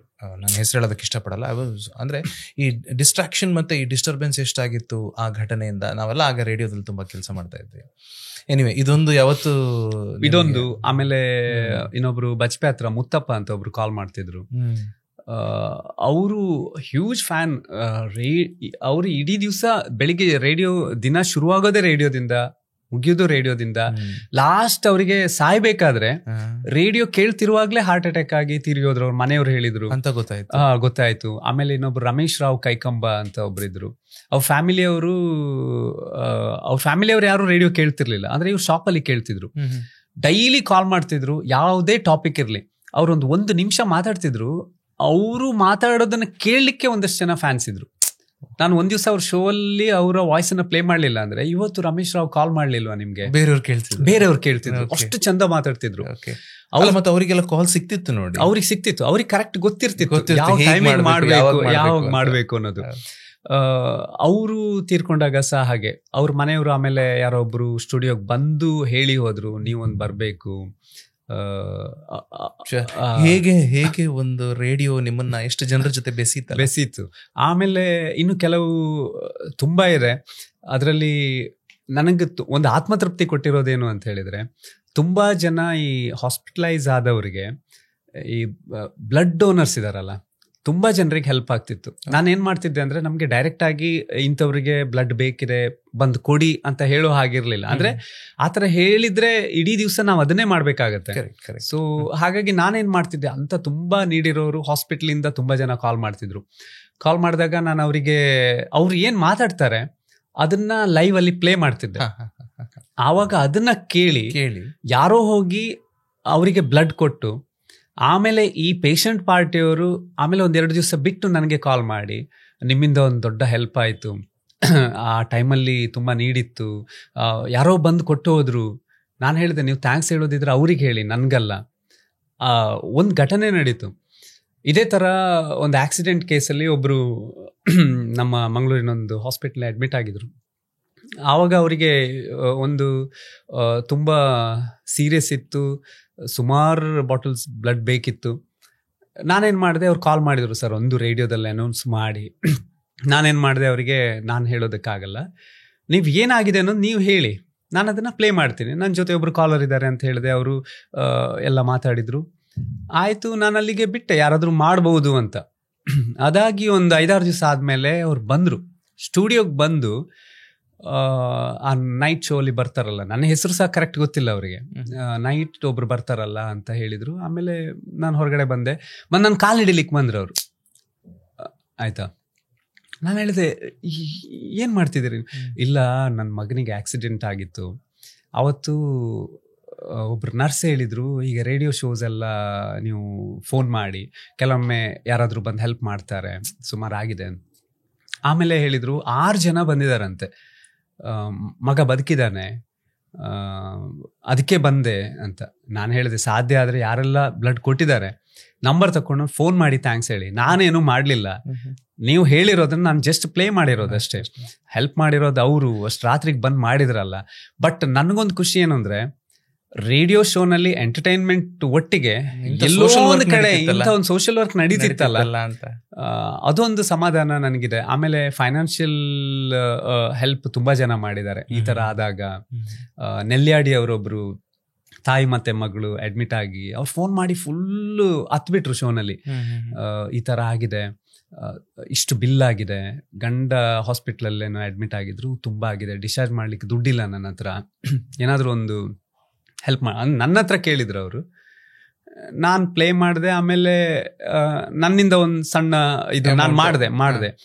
ಬಟ್ ಆಮೇಲೆ ಗೊತ್ತಾಯ್ತು ತುಂಬಾ ಜನ ಅವ್ರಿಗೆ ಬಂದು ಸಹಾಯ ಮಾಡಿದ್ದಾರೆ ಅಂತ. ಅಂದ್ರೆ ಮಂಗಳೂರಲ್ಲಿ ನೋಡಿ, ಜನ ಈ ಸೆಲೆಬ್ರಿಟಿ ಬಂದ್ರು ಅಂತ ಹತ್ರ ಹೋಗಿ ಸೆಲ್ಫಿ ತಗೊಳ್ಳೋದು, ಆಟೋಗ್ರಾಫ್ ಕೊಡಿ, ಇದೆಲ್ಲ ಇಲ್ಲ. ಬಟ್ ಯಾರಿಗಾದ್ರೂ ಸಹಾಯ ಬೇಕು ಅಂತ ಹೇಳಿದಾಗ ಎಲ್ಲಿಯೂ ಸಹ ಪಬ್ಲಿಸಿಟಿಯನ್ನ ಎಕ್ಸ್ಪೆಕ್ಟ್ ಮಾಡದೆ ಹೋಗಿ ಸಹಾಯ ಮಾಡೋ ಹೃದಯವಂತರು ಮಂಗಳೂರಲ್ಲಿ ತುಂಬಾ ಜನ ಇದ್ದಾರೆ. ಪರ್ಫೆಕ್ಟ್. ಅವ್ರು ಎಲ್ಲೂ ಹೇಳ್ಕೊಳ್ಳಲ್ಲ, ನಿಜ. ಸೊ ಈ ತರ ತುಂಬಾ ಘಟನೆಗಳೆಲ್ಲ ರೇಡಿಯೋ ಈ ಜರ್ನಿಲಿ. ಬಹುಶಃ ನಾನೇನಾದ್ರೂ ಮಾರ್ನಿಂಗ್ ಶೋ ಮಾಡ್ತಿದ್ರೆ ಅಥವಾ ಈವ್ನಿಂಗ್ ಶೋ ಮಾಡ್ತಿದ್ರೆ ಈ ತರದ ಎಕ್ಸ್ಪೀರಿಯನ್ಸ್ ನನಗೆ ಆಗ್ತಿರ್ಲಿಲ್ವೋ ಏನೋ. ಯಾಕಂದ್ರೆ ಅಲ್ಲಿ ಅವಕಾಶ ಸಿಗ್ತಿರ್ಲಿಲ್ಲ ನಮ್ಗೆ ಕರೆಕ್ಟ್ ಈ ವಿಷಯಗಳನ್ನೆಲ್ಲ ಟಚ್ ಮಾಡೋದಕ್ಕೆ. ಬಟ್ ಇದೆಲ್ಲ ಈ 16 ವರ್ಷದಲ್ಲಿ ಎಷ್ಟು ಖುಷಿ ಆಗತ್ತಲ್ಲ, ಖುಷಿ ಆಗುತ್ತೆ. ತುಂಬಾ ನಿಜ. ನೆಕ್ಸ್ಟ್ ಪ್ರಶ್ನೆಗೆ ಹೋಗೋದಕ್ಕಿಂತ ಮುಂಚೆ ವೀಕ್ಷಕರೇ, ಪ್ರಸನ್ನ ಅವರು ಹೇಳಿರೋ ಮಾತಿಗೆ ನನ್ನೊಂದು ಎಕ್ಸ್ಪೀರಿಯನ್ಸ್ ಅನ್ಸಿರೋದು. ಒಬ್ರು ಗೀತಾ ಪೈ ಅಂತ ಫೋನ್ ಮಾಡ್ತಿದ್ರು ಪ್ರಸನ್ನ ಅವರೇ, ನಿಮ್ಗೂ ಮಾಡಿದ್ರು ನಂಗೆ ಗೊತ್ತಿಲ್ಲ, ಗೊತ್ತು ಮಾಡ್ತಿದ್ರು. ಗೀತಾ ಪೈ ಅವ್ರು ಫೋನ್ ಮಾಡ್ತಿದ್ರು. ಅವ್ರಿಗೆ ಆಗ್ಲೇ 62-63 ವರ್ಷ. ಅವ್ರು ಮೋಸ್ಟ್ಲಿ ಸಿಂಗಲ್ ಬಂಟ್ವಾಳದವ್ರು ಅನ್ಸುತ್ತೆ. ಬಂಟ್ವಾಳ, ಬಟ್ ಕಾಸ್ಟ್ ಶೀಟ್ ಅಲ್ಲಿ ಇದ್ರು, ಮಗ ಬೆಂಗಳೂರಲ್ಲೆಲ್ಲ ಇರೋದು. ಬಟ್ ಇವ್ರು ಇರೋದು ಒಬ್ಬರೇ ಇರ್ತಿದ್ರು. ಸ್ವಲ್ಪ ಆರೋಗ್ಯದ ಸಮಸ್ಯೆ ಎಲ್ಲ ಇತ್ತು ಅವರಿಗೆ. ಪ್ರತಿದಿನ ಫೋನ್ ಮಾಡಿದ್ರು. ಅವರಿಗೆ ಮುಂಜಾನೆ ಮಂಜಲ್ಲಿ ಮುಸ್ಸಂಜೆ ತಿಳಿ ತಂಪಲ್ಲಿ ಓ ಒಲವೇ ನೀನಲ್ಲಿ ಈ ಹಾಡ್ಬೇಕು ಅವರಿಗೆ. ಅದೊಂದು ಹಾಕಿದ್ರೆ ಒಂದು ತುಂಬಾ ಖುಷಿ ಪಡ್ತಿದ್ರು. ಒಂದ್ಸಲ ಪ್ರಸನ್ನ ಅವರೇ ಒಂದು ಒಕೇಶನ್ಗೆ ಅವ್ರ ಮನೆಯಲ್ಲಿ ಕೋಡ್ಬಳೆ, ಚಿಪ್ಸ್ ಮತ್ತೆ ಬೇರೆ ಬೇರೆ ಎಲ್ಲ ಐಟಮ್ಸ್ಗಳನ್ನೆಲ್ಲ ಮಾಡಿ, ನಮ್ದು 5ನೇ 6ನೇ 7ನೇ ಫ್ಲೋರ್ ಅಲ್ಲಿ ಇದ್ದಿದ್ದು, ಹಿಡ್ಕೊಂಡು ಹೆಂಗ್ ಬದಿದಾರ ಗೊತ್ತಾ ನಮ್ಮ ಆಫೀಸಿಗೆ ಅವರು ಬಂದು ನಮ್ಗೆ ಎಲ್ರಿಗೂ ಹಂಚಿದ್ದಾರೆ. That's the love that we use to get from in the business. So ಈ ತರ. ಎನಿವೆ, ಮುಂದಿನ ಇನ್ನೇನಾದ್ರು ಹೇಳೋದಿತ್ತ ಅಥವಾ ಮುಂದಿನ? ಇನ್ನೊಂದು ನನಗೆ ಶೇರ್ ಮಾಡಬೇಕು. ಇದು ಸಹ ನೆನ್ಸ್ಕೊಂಡ್ರೆ ನನಗೆ ಬೇಸರ ಆಗತ್ತೆ. ಅದು ಪವರ್ ಸ್ಟಾರ್ ಪುನೀತ್ ರಾಜ್ಕುಮಾರ್ ಅವರು ಯುವರತ್ನ ಮೂವಿ ಶೂಟಿಂಗ್ ಟೈಮಲ್ಲಿ ಮಂಗಳೂರಿಗೆ ಬಂದಿದ್ರು. ಆವಾಗ ನಾನು ಕಾಲ್ ಮಾಡಿ ರೇಡಿಯೋದಲ್ಲಿ ಅವರ ಇಂಟರ್ವ್ಯೂ ತಗೊಂಡಿದ್ದೆ. ಅದು ಯಾವಾಗ ಮಧ್ಯಾಹ್ನ ಅವ್ರದ್ದೊಂದು ವಿಡಿಯೋ ಸೋಷಿಯಲ್ ಮೀಡಿಯಾದಲ್ಲಿ ಬೀಚ್ ಹತ್ರ ಓಡೋದೊಂದು ವಿಡಿಯೋ ಒಂದು ತುಂಬಾ ಸೋಷಿಯಲ್ ಮೀಡಿಯಾದಲ್ಲಿ ವೈರಲ್ ಆಗಿತ್ತು. ಮೋಸ್ಟ್ಲಿ ಅದು ಅದೇ ಟೈಮಲ್ಲ ಅಂತ ಇರ್ಬೇಕನ್ಸುತ್ತೆ. ತಗೊಂಡಿದ್ದೆ, ರೇಡಿಯೋದಲ್ಲಿ ಪ್ಲೇ ಮಾಡಿದ್ವಿ ಅಂಡ್ ಅದನ್ನ ಮೈಸೂರು, ಬೆಂಗಳೂರು ಎಲ್ಲ ಕಡೆ ಪ್ಲೇ ಮಾಡಿದ್ರು. ರೈಟ್. ಅವ್ರೇನೋ ಮಾತಾಡಿದ್ರು ಹೀಗೆ ನನ್ನ ಹತ್ರ, ಏನ್ ಹೆಸರು, RJ ಪ್ರಸನ್ನ. ಓಕೆ, ಎಲ್ಲ ಮಾತಾಡಿ ಆಯ್ತು. ಮಂಗಳೂರಲ್ಲೇ ಇದ್ರು. ನೈಟ್ ಅವ್ರ ಕಾರಲ್ಲಿ ಮೋಸ್ಟ್ಲಿ ರೆಡ್ FM ಹಾಕಿದ್ರು ಅನ್ಸುತ್ತೆ. ನೈಟ್ ಶೋ, ನನ್ನ ಶೋ ಸವಿ ಸವಿ ನೆನಪು ಆಗ್ತಿತ್ತು. ಆಗಿ 11 ಗಂಟೆ ಅಷ್ಟೊತ್ತಿಗೆ ನನ್ಗೊಂದು ಕಾಲ್ ಬಂತು. ಕಾಲ್ ಯಾರು ಮಾಡಿದ್ರು ಅಂದ್ರೆ ಅವರ ಮ್ಯಾನೇಜರ್, ಅವ್ರ ಒಟ್ಟಿಗೆ ಇರೋರು ಮ್ಯಾನೇಜರೇ ಯಾರು ಗೊತ್ತಿಲ್ಲ ನನಗೆ, ಕಾಲ್ ಮಾಡಿ ಬಾಸ್ ಮಾತಾಡ್ಬೇಕಂತೆ. ನನಗೆ ಏನಾಗುತ್ತೆ ಅಂದ್ರೆ ಈ ರಾತ್ರಿ ಶೋ ಮಾಡ್ಬೇಕಾದ್ರೆ ಕೆಲವೊಮ್ಮೆ ಬಾಸ್ ದನಿ ಒಂದ್ಸಲ ಹಾಗೆ, ಸರ್ ನೀವು ನಂದೇ ಫೀಲಿಂಗ್ ಹೇಳ್ತಿದ್ದೀರಾ ಸರ್, ಸೇಮ್ ನಂದೇ ಕತೆ ಹೇಳ್ತಿದ್ದೀರಾ ಸರ್, ತುಂಬಾ ಖುಷಿ ಆಯ್ತು ಅಂತ. ತುಂಬಾ ಜನ ಹಾಗೆ, ಅದೊಂದು. ಆಮೇಲೆ ಕೆಲವರು ಇರ್ತಾರೆ, ಬಾಸ್ ಹೇಳಿದ್ದಾರೆ ನೆಕ್ಸ್ಟ್ ರಫಿ ಸಾಂಗ್ ಪ್ಲೇ ಮಾಡ್ಬೇಕು ಹಾಕು ಅಂತ, ಪ್ಲೇ ಮಾಲ್ಪೋರ ಜರ ಆತರ ಫುಲ್ ಆಟಿಟ್ಯೂಡ್ ಅಲ್ಲಿ. ನೆಕ್ಸ್ಟ್ ಬೋರ್ಡ್ ಎಂಕ್ ಆತರ ಆತರದೆಲ್ಲ ಇತ್ತು. ಈ ಬಾಸ್ ಅಂದ್ಕೊಳ್ಳೆ 11 ಗಂಟೆಗೆ ಮೋಸ್ಟ್ಲಿ ಯಾವ್ದೋ ಬಾರಲ್ಲಿ ಟೇಬಲ್ ಅಲ್ಲಿ ಕೂತಿರೋ ಬಾಸ್ ಇರ್ಬೇಕು ಅಂತ. ಏನ್ ವಿಷಯ ಹೇಳಿ ಅಂತ, ಇಲ್ಲ ಬಾಸ್ ಕೊಡ್ತೀನಿ ಅಂತ. ನಮ್ಗೆ ಏನಾಗತ್ತೆ ಅಂದ್ರೆ ಯಾರಿಗೆ ಎಷ್ಟೇ ಬೈದ್ರು ನಮ್ಗೆ ಬೈಲಿಕ್ಕೆ ಆಗಲ್ಲ. ರೇಡಿಯೋದಲ್ಲಿ ಕೂತ್ಕೊಂಡು, ಸ್ಟುಡಿಯೋದಲ್ಲಿ ಕೂತ್ಕೊಂಡು ಮಾತಾಡಿದ್ರು, ಪ್ರಸನ್ನ ಅವರೇ ನಿಮ್ದು ವಾಯ್ಸ್ ತುಂಬಾ ಚೆನ್ನಾಗಿದೆ, ಚೆನ್ನಾಗಿ ಶೋ ಮಾಡ್ತಿದ್ದೀರಾ. ಅರೆ ಇದು ವಾಯ್ಸ್ ಎಲ್ಲೋ ಕೇಳಿದಾಗಿದೆ ಅಲ್ಲ. ಆಮೇಲೆ ಗೊತ್ತಾಯ್ತು ಸರ್ ನೀವಾ ಅಂತ. ಹೌದು, ಮಧ್ಯಾಹ್ನ ನಾನು ಬ್ಯುಸಿ ಇದ್ದೆ, ನೀವೇನೋ ಕೇಳಿದ್ರಿ, ನಾನು ಮಾತಾಡ್ದೆ, ಈಗ ಕಾರಲ್ಲಿ ಕೇಳ್ತಿದ್ದೆ ನಿಮ್ ಶೋ, ಸವಿ ಸವಿ ನೆನಪು ತುಂಬಾ ಚೆನ್ನಾಗಿದೆ, ತುಂಬಾ ಚೆನ್ನಾಗಿ ಮಾತಾಡ್ತೀರಾ, ನಿಮ್ಮನ್ನ ನಾನು ಮೀಟ್ ಮಾಡ್ತೀನಿ, ನಾವು ಕೂತ್ಕೊಂಡು ಮಾತಾಡೋಣ. ಅವ್ರು ನಿಮ್ ಮೊಬೈಲ್ ಕಾಲ್ ಮಾಡಿದ್ದ ಇಲ್ಲ ರೇಡಿಯೋ ಸ್ಟೇಷನ್ ಕಾಲ್ ಮಾಡಿರೋದು. Okay okay. ರಿಸೆಪ್ಷನ್ ಅವಾಗ ಈಗ ಸ್ಟುಡಿಯೋ ಕನೆಕ್ಟ್ ಆಗದಿದ್ರೆ ಏನ್ ಮಾಡ್ತಾರೆ, ಗೂಗಲ್ ಅಲ್ಲಿ ಆಫೀಸ್ ನಂಬರ್ ಹುಡುಕಿ ಮಾಡ್ತಾರೆ. ರಿಸೆಪ್ಷನ್ ಕಾಲ್ ಬಂತು, ಅಲ್ಲಿಂದ ಸೆಕ್ಯೂರಿಟಿ ನಮ್ಗೆ ಒಳಗೆ ಕನೆಕ್ಟ್ ಮಾಡಿದ್ರು. ಸೊ ಮಾತಾಡಿದ್ರು, ನಾವು ಮೀಟ್ ಮಾಡೋಣ ಒಮ್ಮೆ, ಸಾಧ್ಯ ಆದ್ರೆ ಮಂಗಳೂರಲ್ಲಿ, ಇಲ್ಲಾಂದ್ರೆ ನೆಕ್ಸ್ಟ್ ಯಾವತ್ತಾದ್ರು ಅಂತ ಹೇಳಿದ್ರು. ಅವ ನನ್ಗೆ ಏನೋ ಒಂಥರ ಥ್ರಿಲ್ ಅಂದ್ರೆ ಅವತ್ತು ನಾನು ನಿದ್ದೆನೆ ಮಾಡ್ಲಿಲ್ಲ. ಅಂದ್ರೆ ನನಗೆ ತುಂಬಾ ಇಷ್ಟ ಪುನೀತ್ ರಾಜ್ಕುಮಾರ್. ಆ ಮೂವಿಲಿ ಎಷ್ಟು ಚೆನ್ನಾಗಿ ಆಕ್ಟ್ ಮಾಡ್ತಾರೆ ಬಿಡ್ತಾರೆ ಅನ್ನೋದಕ್ಕಲ್ಲ, ಆಸ್ ಎ ಪರ್ಸನ್ ಅವ್ರ ಬಗ್ಗೆ ನನಗೆ ತುಂಬಾ ಅಭಿಮಾನ. ಸೊ ಆ ಒಂದು ಕನಸು ಅದು ಕನಸೇ ಆಗಿ ಉಳಿತಲ್ಲ, ಮೀಟ್ ಮಾಡ್ಲಿಕ್ಕೆ ಆಗ್ಲೇ ಇಲ್ವಲ್ಲ ಅಂತ. ಮತ್ತೆ ಯಾವತ್ತೂ ಸಿಕ್ಲೇ ಇಲ್ಲ? ಇಲ್ಲ, ಮತ್ತೆ ಸಾಧ್ಯ ಆಗ್ಲೇ ಇಲ್ಲ ನನ್ಗೆ ಅವ್ರನ್ನ ಮೀಟ್ ಮಾಡ್ಲಿಕ್ಕೆ. ಬಟ್ ಅನ್ಫಾರ್ಚುನೇಟ್ಲಿ ಅವ್ರೇನ್ ಕಾಲ್ ಮಾಡಿ ಮಾತಾಡಿದ್ರು, ಅದನ್ನ ರೆಕಾರ್ಡ್ ಮಾಡ್ಕೊಳ್ಳೋದಕ್ಕೂ ಕೂಡ ನನ್ಗೆ ಆಗ್ಲಿಲ್ಲ. ಇಲ್ಲದೆ ಇರ್ತಿದ್ರೆ ಅದೊಂದು ಮೆಮೊರಿ ಇರ್ತಿತ್ತು ನನಗೆ. ರೇಡಿಯೋ ಜಾಕಿಗಳಿಗೆ ಸಹಜವಾಗಿ ಸಿನಿಮಾ ತಾರೆಯರ ಜೊತೆ ಸಂಪರ್ಕ ಇದ್ದೇ ಇರುತ್ತೆ. ಡೈರೆಕ್ಟ್ ಫೋನ್ ಕಾಲ್ ಅವ್ರಿಗೆ ಮಾಡ್ಬೋದು, ಮಾತಾಡ್ಬೋದು. ಈ ತರ ನಿಮ್ಗೆ ಯಾರ ಜೊತೆ ಒಡನಾಟ ಇತ್ತು? ತುಂಬಾ ಜನರ ಜೊತೆಗಿತ್ತು. ಈಗ್ಲೂ ಇದೆ. ಅದರಲ್ಲಿ ರಮೇಶ್ ಅರವಿಂದ್ ಅವ್ರ ಜೊತೆ, ಅವ್ರು ಎಲ್ಲರ ಜೊತೆಗೂ ಇದ್ರು. ನನಗೆ ಅಂದ್ರೆ ಕೆಲವೊಂದು ಈವೆಂಟ್ ಅಲ್ಲಿ ಅವ್ರ ಜೊತೆಗೆ ಒಟ್ಟಿಗೆ ಇರೋ ಅವಕಾಶ ಸಿಕ್ಕಿತ್ತು. ಸೊ ಹಾಗಾಗಿ ಅವ್ರ ಜೊತೆಗೆ ಒಂದು ಒಳ್ಳೆ ಒಡನಾಟ ಇತ್ತು. ಅಂದ್ರೆ ಫೋನಲ್ಲಿ ಮಾತ್ರ, ಮತ್ತೆ ಕೆಲವೊಮ್ಮೆ ಹೀಗೆ ಸಿಕ್ಕದಾಗೆಲ್ಲ. ಅದು ಬಿಟ್ರೆ ಜಾಸ್ತಿ ತುಳು ಇಂಡಸ್ಟ್ರಿ, ಮಂಗಳೂರಲ್ಲಿ RJ ಆಗಿರೋದ್ರಿಂದ ಸ್ಯಾಂಡಲ್ವುಡ್ ಕನೆಕ್ಷನ್ ಗಿಂತ ಜಾಸ್ತಿ ನಾವು ಸ್ಪೆಷಲಿ ನಮ್ಮ ರೆಡ್ FM ಅಲ್ಲಿ ನಾವೇನ್ ಮಾಡ್ತಿದ್ವಿ, ತುಳು ಸಾಂಗ್ಸ್ ಅನ್ನ ಪ್ಲೇ ಮಾಡ್ತಿದ್ವಿ. ಹೌದು. ಆಮೇಲೆ ತುಳು ಫಿಲ್ಮ್ ಅವಾರ್ಡ್ಸ್ ಅಂತ ಫಸ್ಟ್ ಟೈಮ್ ತುಳು ಇಂಡಸ್ಟ್ರಿಗೆ ಒಂದು ಅವಾರ್ಡ್ ಸೆರೆಮನಿ ನಾವು ಮಾಡಿದ್ದು. ಹೌದು. ಸೊ ಹಾಗಾಗಿ ತುಳು ಮೂವಿ ಯಾವುದೇ ರಿಲೀಸ್ ಆದ್ರೂ ಆ ಮೂವಿ ಟೀಮ್ ನಮ್ ಸ್ಟುಡಿಯೋಗೆ ಬರ್ತಿತ್ತು, ಮಾತಾಡ್ತಿತ್ತು. ಸೊ ಹಾಗಾಗಿ ತುಳು ಇಂಡಸ್ಟ್ರಿ ಜೊತೆಗೆ ಒಂದು ಒಳ್ಳೆ ಬಾಂಧವ್ಯ ಇತ್ತು, ಈಗ್ಲೂ ಇದೆ, ಇನ್ ಮುಂದೆ ಕೂಡ ಇರುತ್ತೆ. ಓಕೆ. ನಿಮಗೆ ರೇಡಿಯೋದಲ್ಲಿ ತುಂಬಾ ತುಂಬಾ ಇಷ್ಟವಾದಂತಹ ಗೀತೆ, ಅಫ್ಕೋರ್ಸ್ ಕಾಲಕ್ಕೆ ಅದು ಬದಲಾಗ್ತಾ ಇತ್ತು. ಒಂದು ಹಾಡು ಬಂದು ಸೂಪರ್ ಹಿಟ್ ಆದಂತಹ ಹಾಡು 2 ತಿಂಗಳ ನಂತರ ಅದು ಮರೆಮಾಚಿ ಇನ್ನೊಂದು ಬರ್ತಿತ್ತು. ಬಟ್ ಸ್ಟಿಲ್ ತುಂಬಾ ಇಷ್ಟವಾದಂತಹ ಹಾಡು. ಮತ್ತೆ ನಮ್ಗೆಲ್ಲ ಒಂದು ಫ್ರೀಡಮ್ ಇರ್ತಿತ್ತು, ಸ್ವಲ್ಪ ಸೀನಿಯರ್ಸ್ ಗಳಿಗೆ ಅದು ಇರ್ತಿತ್ತು, ನಮ್ಗೆ ಇಷ್ಟ ಆಗಿರೋ ಹಾಡನ್ನ ಈ ಹಾಡು ಹಾಕು ಅಂತ. ಮತ್ತೆ ನಾನೆಲ್ಲ ಏನ್ ಮಾಡ್ತಿದ್ದೆ, ನಮ್ಗೆ ಬೇಕಾಗವ್ರು ಫೋನ್ ಮಾಡಿ ಇಷ್ಟು ಗಂಟೆಗೆ ಈ ಹಾಡು ಬರ್ತದೆ ಕೇಳಿ ಅಂತ. ನಮ್ಗೆ ಗೊತ್ತಿರ್ತಿತ್ತು ಅವರಿಗೆ ಈ ಹಾಡು ಇಷ್ಟ ಅಂತ. ನನ್ಗೂ ಅದು ಹಾಡು ಕಾಕತಾಳೀಯವಾಗಿ ಇಷ್ಟ ಇದ್ದಿದ್ರೆ so we use to tell them. ಹಾಗೆ ನೀವು ಫ್ರೆಂಡ್ಸ್ ಹಾಗೆ ಮಾಡ್ತಿದ್ರು. ನಿಮ್ಗೆ ಯಾವ್ದು ಇಷ್ಟ? ನೆನ್ಪು ಮಾಡಿ ಫ್ರೆಂಡ್ ನೆಕ್ಸ್ಟ್ ಈಗ ನಾನು ಹೇಳಿ ಈ ಸಾಂಗ್ ಪ್ಲೇ ಮಾಡ್ತೇನೆ ಹೇಳಿ ಮಾಡಿಸಿ, ಆತರ ಎಲ್ಲ ತುಂಬಾ ಚಾಲೆಂಜ್ ಎಲ್ಲ ಹಾಕಿ. ಹೌದು.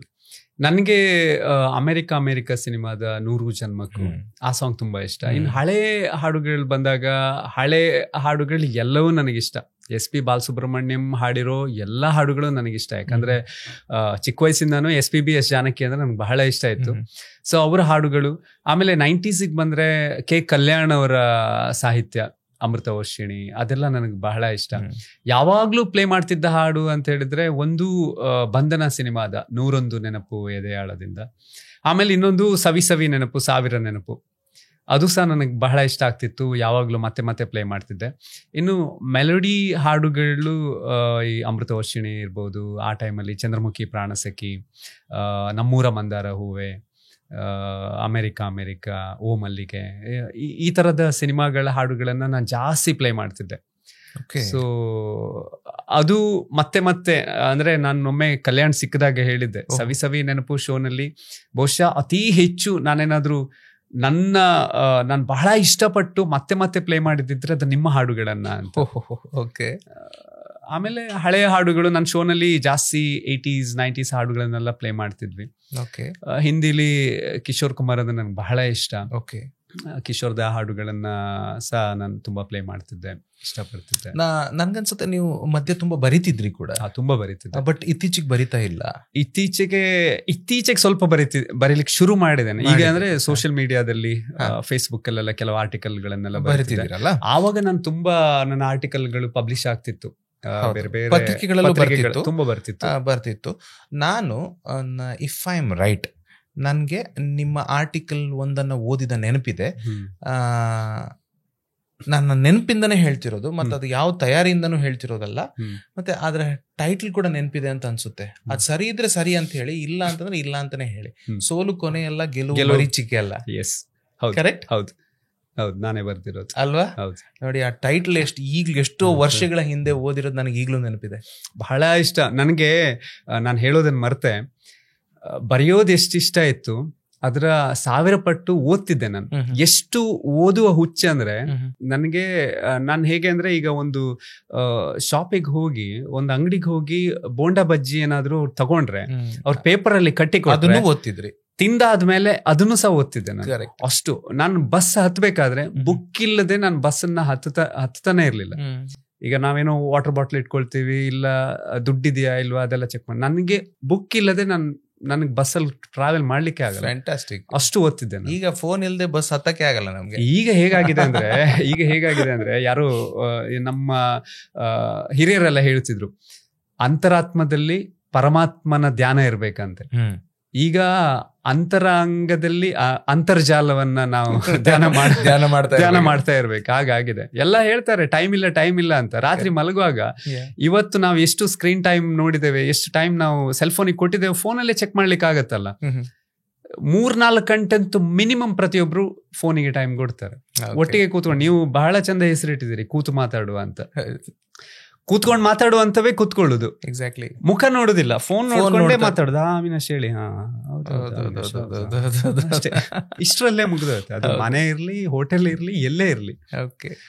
ಸೊ ಮುಂದಿನ ಪ್ರಶ್ನೆ ಹೋಗೋದಕ್ಕಿಂತ ಮುಂಚೆ ನನಗೆ ಈ 3 ರೇಡಿಯೋ ಸ್ಟೇಷನ್ ಗಳನ್ನ ಮೆಲ್ಕ್ ಹಾಕ್ಬೇಕು ಒಂದ್ಸಲ. ಇದೊಂದು ಒಳ್ಳೆ ಅವಕಾಶ. ಮೊದ್ಲು SFM ಅಂತ ಇತ್ತು ಇವ್ರದ್ದು ಸಂಸ್ಥೆ, ಆಮೇಲೆ ಅದು ರೆಡ್ FM ಆಗಿ ಬದಲಾಯಿತು. ಮಸ್ತ್ ಮಜಾ ಮಾಡಿ ಅದೇ ಕಂಟಿನ್ಯೂ ಆಯ್ತಲ್ಲ ಈಗಲೂ ಅದೇ. ಬಿಗ್ FM, ಬಿಗ್ 92.7 FM ಅಂತಿತ್ತು. ಆಮೇಲೆ ಸ್ವಲ್ಪ ಸಮಯದ ನಂತರ ಅದು 92.7 ಬಿಗ್ FM ಆಯ್ತು. ಹೌದು. ಓಕೆ. ನಮ್ದು ಟ್ಯಾಗ್ ಲೈನ್ ಕೇಳಿಸಿ ಲೈಫ್ ನಿಮ್ಮದಾಗಿಸಿ ಅಂತಿತ್ತು. ಆದ್ರೆ ಈಗ ಅದು ಬದಲಾಗಿದೆ. ಯೋಚನೆ ಯಾಕೆ, ಚೇಂಜ್ ಓಕೆ. ರೇಡಿಯೋ ಮಿರ್ಚಿ ಸಖತ್ ಹಾಟ್ ಮಗ ಈಗಲೂ ಅದೇ ಇದೆ. ಸೊ ಈ ತರದ ಈ ಟ್ಯಾಗ್ ಲೈನ್ಗಳು ಜನರ ಮನಸ್ಸಿನಲ್ಲಿ ಅಚ್ಚಳಿಯದೆ ಹಾಗೆ ಉಳ್ಕೊಂಡ್ಬಿಟ್ಟಿದೆ ಅಂತ ಖಂಡಿತವಾಗಿಯೂ ಹೇಳ್ಬೋದು. ಸೊ ಇಂಥ ಅದ್ಭುತವಾದಂತಹ ರೇಡಿಯೋ ಈಗ ಜನರ ಮನಸ್ಸಿಂದ ಮರೆಮಾಚ್ತಾ ಇದೆ ಅಂತ ಯಾರೋ ಒಬ್ರು ರೀಸೆಂಟ್ ಆಗಿ ನಾನು ಮಾತಾಡ್ಬೇಕಾದ್ರೆ ಹೇಳಿದ್ರು, ರೇಡಿಯೋ ಮುಗಿತಾ ಅಂತ ಅಲ್ಲ. ಬಟ್ ರೇಡಿಯೋ ಮುಗಿಯೋದಿಲ್ಲ. ಸೋಷಿಯಲ್ ಮೀಡಿಯಾ ಬರ್ಲಿಕ್ಕಿಂತ ಮುಂಚೆ ರೇಡಿಯೋ ಇತ್ತು, ಟಿವಿ ಬರ್ಲಿಕ್ಕಿಂತ ಮೊದಲು ರೇಡಿಯೋ ಇತ್ತು. ರೇಡಿಯೋ ಏನಂದ್ರೆ, ನಿಮ್ಗೆ ಈಗ ಒಂದು ನ್ಯೂಸ್ ಪೇಪರ್ ನಾವು ತಗೋಬೇಕು ಅಂದ್ರೆ ಹಣ ಕೊಡ್ಬೇಕು. ಸೋಷಿಯಲ್ ಮೀಡಿಯಾ ನಿಮ್ಗೆ ನಿಮ್ ಮೊಬೈಲ್ ಅಲ್ಲಿ ಡೇಟಾ ಇದ್ರೆ, ಅಥವಾ ನೀವು ರೀಚಾರ್ಜ್ ಮಾಡಿಸಿದ್ರೆ, ಅಥವಾ ನೀವು ಪೋಸ್ಟ್ ಪೇಯ್ಡ್ ತಗೊಂಡ್ರೆ, ನೀವು ಬಿಲ್ ಪೇ ಮಾಡಿದ್ರೆ ಮಾತ್ರ. ಅಂದ್ರೆ ನೀವು ದುಡ್ಡು ಕೊಟ್ಟೆ ನೀವು ಆ ಎಂಟರ್ಟೈನ್ಮೆಂಟ್ ಅನ್ನ ನೀವು ಅದನ್ನ ಬಳಸ್ತಿದ್ದೀರಿ. ಸರಿ. ಟಿವಿ ಸಹ ಅಷ್ಟೇ, ಅದು DTH ಆಗಿರ್ಲಿ ಅಥವಾ ಯಾವುದೇ ಆಗಿರ್ಲಿ ನೀವು ಪೇ ಮಾಡ್ತೀರಾ. ಬಟ್ ರೇಡಿಯೋಗೆ ನೀವೆಲ್ಲಿ ದುಡ್ಡು ಪೇ ಮಾಡ್ತೀರಾ? ಒಂದು.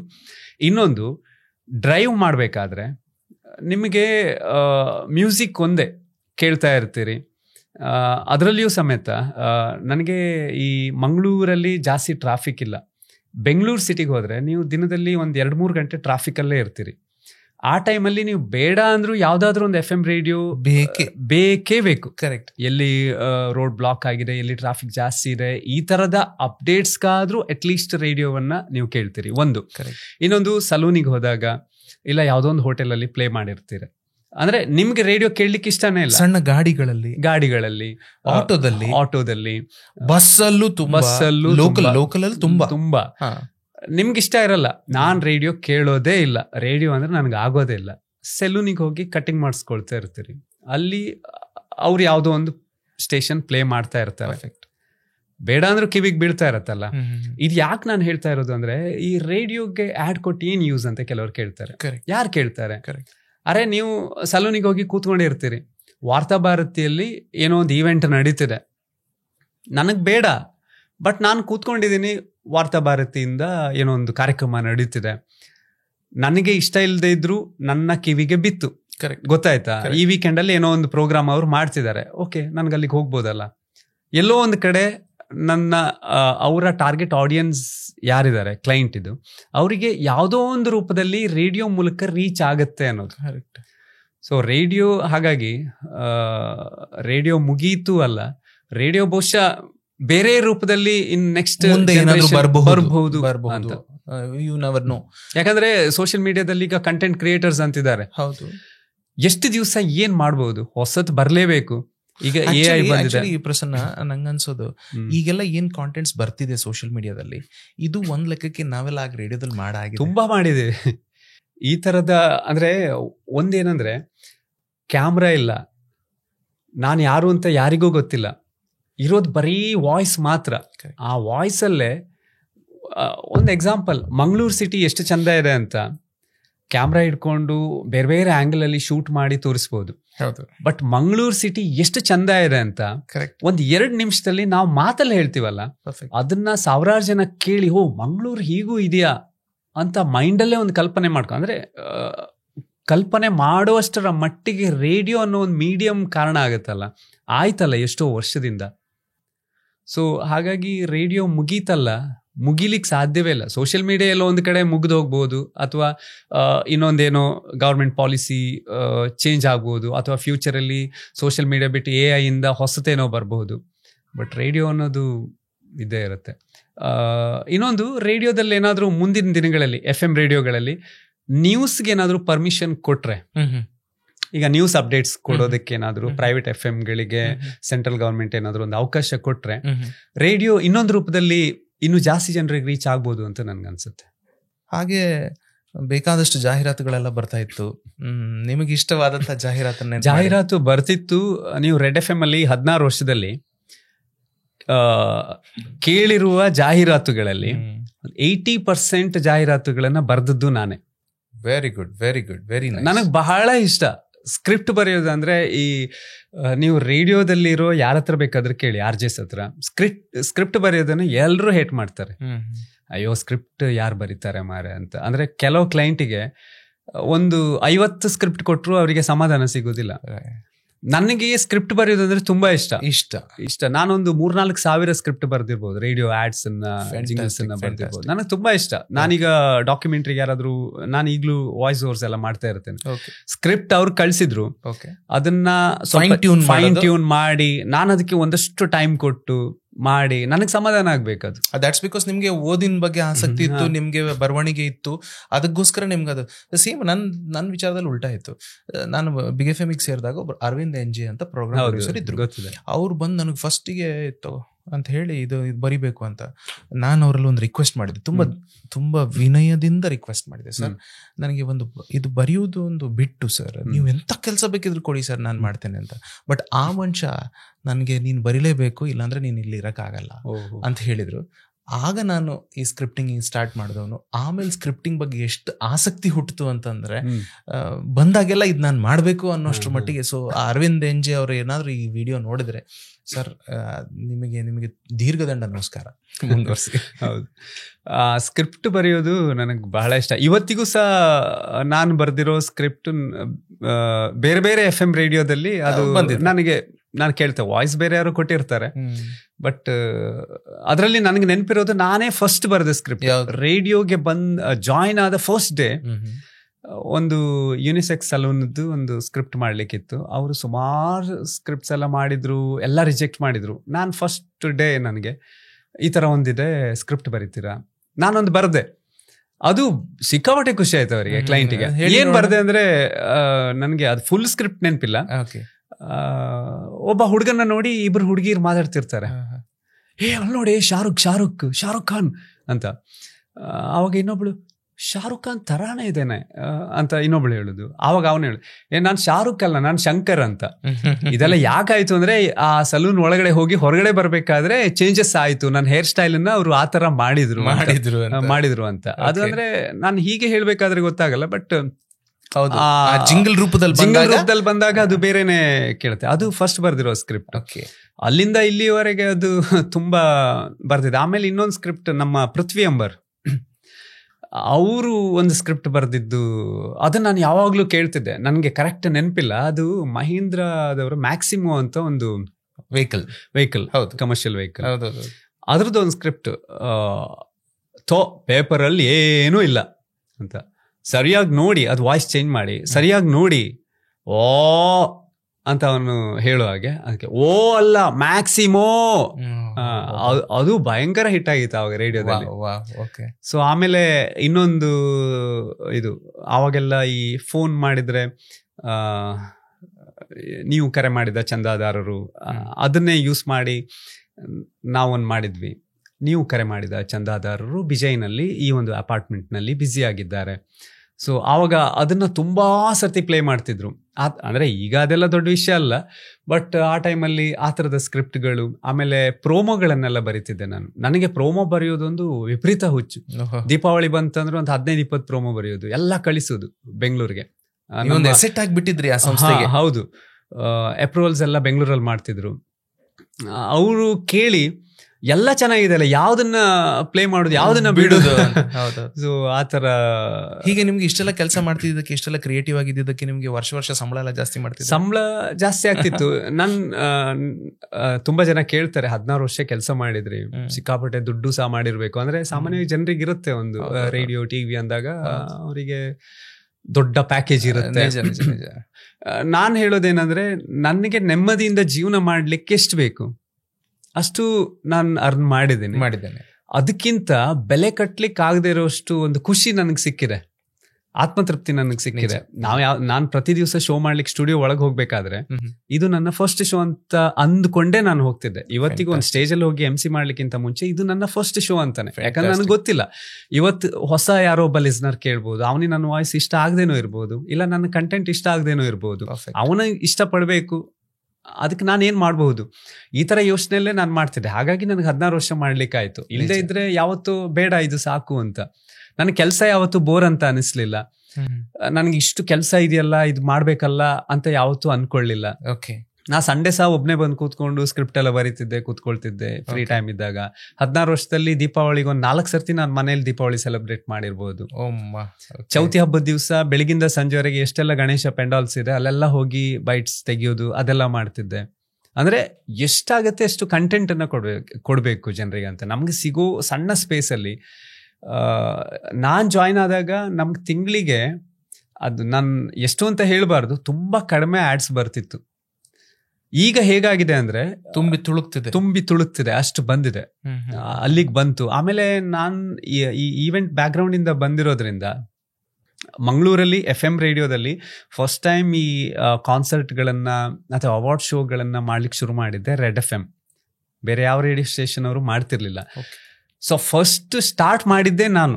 ಆ ಪ್ಲಾನ್ ಎಕ್ಸಿಕ್ಯೂಷನ್ ಇರ್ಬೋದು, ತುಳು ಫಿಲ್ಮ್ ಅವಾರ್ಡ್ಸ್ ಮಾಡಬೇಕು ಅಂತ ಹೇಳಿದ್ರು. Complete word to word script ಬರೆದು ಅದನ್ನ ಇದು ಮಾಡಿರೋದು ನಾನು. ಫ್ಯಾಂಟಾಸ್ಟಿಕ್. ಅದು 5 ಸೀಸನ್ ಆಯ್ತು. Okay okay. ಸೊ ಆ ಥರದ ಇವೆಂಟ್ಗಳು, ಪೊಲೀಸ್ ಡಿಪಾರ್ಟ್ಮೆಂಟ್ ಒಟ್ಟಿಗೆ ರೆಡ್ ಸುರಕ್ಷಾ ಅಭಿಯಾನ್ ಅಂತ ಒಂದು 5-6 ಸೀಸನ್ ಮಾಡಿದ್ವಿ. ಆಮೇಲೆ ಸಂಗೀತೋತ್ಸವ ಅಂತ. ಸೊ ಇದೆಲ್ಲ ಮಾಡಿ ಏನಾಯ್ತು, RJs ಬರೀ ಸ್ಟುಡಿಯೋ ಒಳಗಡೆ ಮಾತ್ರ ಸೀಮಿತ ಅಲ್ಲ, ಹೊರಗಡೆ ಅದನ್ನ ಸ್ಟಾರ್ಟ್ ಮಾಡಿ. ಅದಾದ್ಮೇಲೆ ನಾವು ತುಳು ಫಿಲ್ಮ್ ಅವಾರ್ಡ್ಸ್ ಮಾಡಿದ್ಮೇಲೆ ರೆಡ್ FM ಅಲ್ಲಿ ಆಲ್ ಓವರ್ ಇಂಡಿಯಾದಲ್ಲಿ ಬೇರೆ ಬೇರೆ ಕಡೆ ದೊಡ್ಡ ದೊಡ್ಡ ಇವೆಂಟ್ ಗಳನ್ನ ಮಾಡ್ಲಿಕ್ಕೆ ಶುರು ಮಾಡಿದ್ವಿ. ಅದೆಲ್ಲೋ ಒಂದ್ ಕಡೆ ಮ್ಯಾಂಗ್ಳೂರ್ ಸಿಟಿಯಿಂದ ಶುರುವಾದದ್ದು. ಹಾಗಾಗಿ 16 years ಆದ್ರೂ ಕಂಪನಿ ನನ್ ಮೇಲೆ ಅವನ್ ನಂಬಿಕೆ ಇಟ್ಟಿತ್ತು. ಒಂದ್ 3 ಸತಿ ನಾನು ರಿಸೈನ್ ಮಾಡಿದ್ದೆ ಬೇರೆ ಬೇರೆ ಆಫರ್ಗಳು ನಂಗೆ ಬಂದಾಗ. ಸೊ ಪ್ರತಿ ಸರ್ತಿ ಸಹ ನನಗೆ ಏನೆಲ್ಲಾ ಮಾಡಿ ಕನ್ವಿನ್ಸ್ ಮಾಡಿ ಮತ್ತೆ ನನ್ಗೆ ಅಷ್ಟೇ ಅವಕಾಶ ಕೊಟ್ಟಿದ್ದಾರೆ. ಅಂದ್ರೆ ನೀನ್ ಹೊರಗಡೆ ಈವೆಂಟ್ಸ್ ಮಾಡು, ಏನ್ ಬೇಕಾದ್ರೂ ಮಾಡು, ಇಲ್ಲಿರು ಅಂತ. ಅಂದ್ರೆ ನನ್ನ ಕೆಲಸ ನಾನು 100% ನಾನು ಮಾಡ್ತಿದ್ದೆ. ಹಾಗಾಗಿ ಆ ಒಂದು ಇದು ಏನೋ ಕೊಟ್ಟಿದ್ದಾರೆ ಕೆಲಸ. ನಾನು ಬಿಟ್ಟಿದ್ದೀನಿ ಅಂತಲ್ಲ, ಬೇರೆ ಕಮಿಟ್ಮೆಂಟ್ಸ್ ತುಂಬಾ ಇತ್ತು. ಅಥವಾ ಈಗ ಕೆಲವು ಕೂಕು FM, ಪಾಕೆಟ್ FM ಇಂತಹ ಆ್ಯಪ್ಗಳಲ್ಲೆಲ್ಲ ಕೆಲವು ಪ್ರಾಜೆಕ್ಟ್ಗಳನ್ನೆಲ್ಲ ಮಾಡ್ತಿದ್ದೀನಿ. ಸೊ ಇದೆಲ್ಲ ಕೆಲಸಗಳಿಂದಾಗಿ ಸ್ವಲ್ಪ ಒಂದು ಬ್ರೇಕ್ ಬೇಕು ಅಂತ ಆಯ್ತು ನನಗೆ. ಒಂದು ಸ್ಯಾಚುರೇಷನ್ ಪಾಯಿಂಟ್ ಅಂತ ಇದ್ದೇ ಇರುತ್ತಲ್ಲ, ಒಂದಿಷ್ಟು ವರ್ಷ ಮಾಡಿದಾಗ ಸ್ವಲ್ಪ ಬ್ರೇಕ್ ಬೇಕು ಅಂತ ಇದ್ದೇ ಇರುತ್ತೆ. I think that's a good decision ನೀವೀಗ ತಗೊಂಡಿರುವಂಥದ್ದು. ಇನ್ನು 1-2 ಪ್ರಶ್ನೆಗಳಷ್ಟೇ. ಈಗ ನೀವು RJ ಆಗಿದ್ರು ಕೂಡ, ಈಗ ಇನ್ ಜನರಲ್ ಆಗಿ ಬ್ಯಾಂಗ್ಳೂರ್ ಆ ವ್ಯಾಪ್ತಿ ಒಳಗೆ ನಾವು ಮಾತಾಡುವ, ನೀವು ಇಷ್ಟಪಟ್ಟಂತಹ ರೇಡಿಯೋ ಜಾಕಿ ಯಾರು ಮತ್ತೆ ಯಾವ ಕಾರಣಕ್ಕಾಗಿ? ಈಗ ಟೆಲಿವಿಷನ್ ಆಂಕರಿಂಗ್ ಅಲ್ಲಿ ನಾನು ಸಾಧಾರಣ ಎಲ್ಲಾ ಟೆಲಿವಿಷನ್ ಆಂಕರ್ಸ್ಗಳನ್ನ ನೋಡ್ತೇನೆ.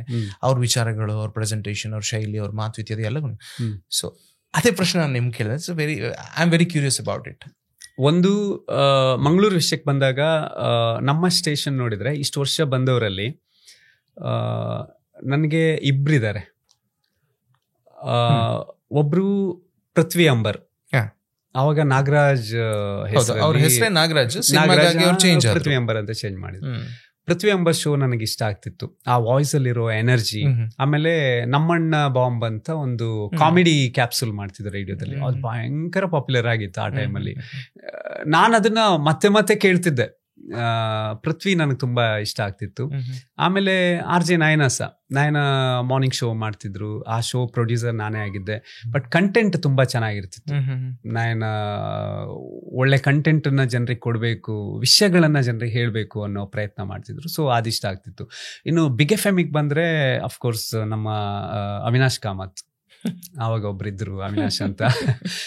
ಅವಿನಾಶ್ ಮಾತಾಡೋ ಶೈಲಿ ನನಗೆ ಬಹಳ ಇಷ್ಟ ಆಗ್ತಿತ್ತು.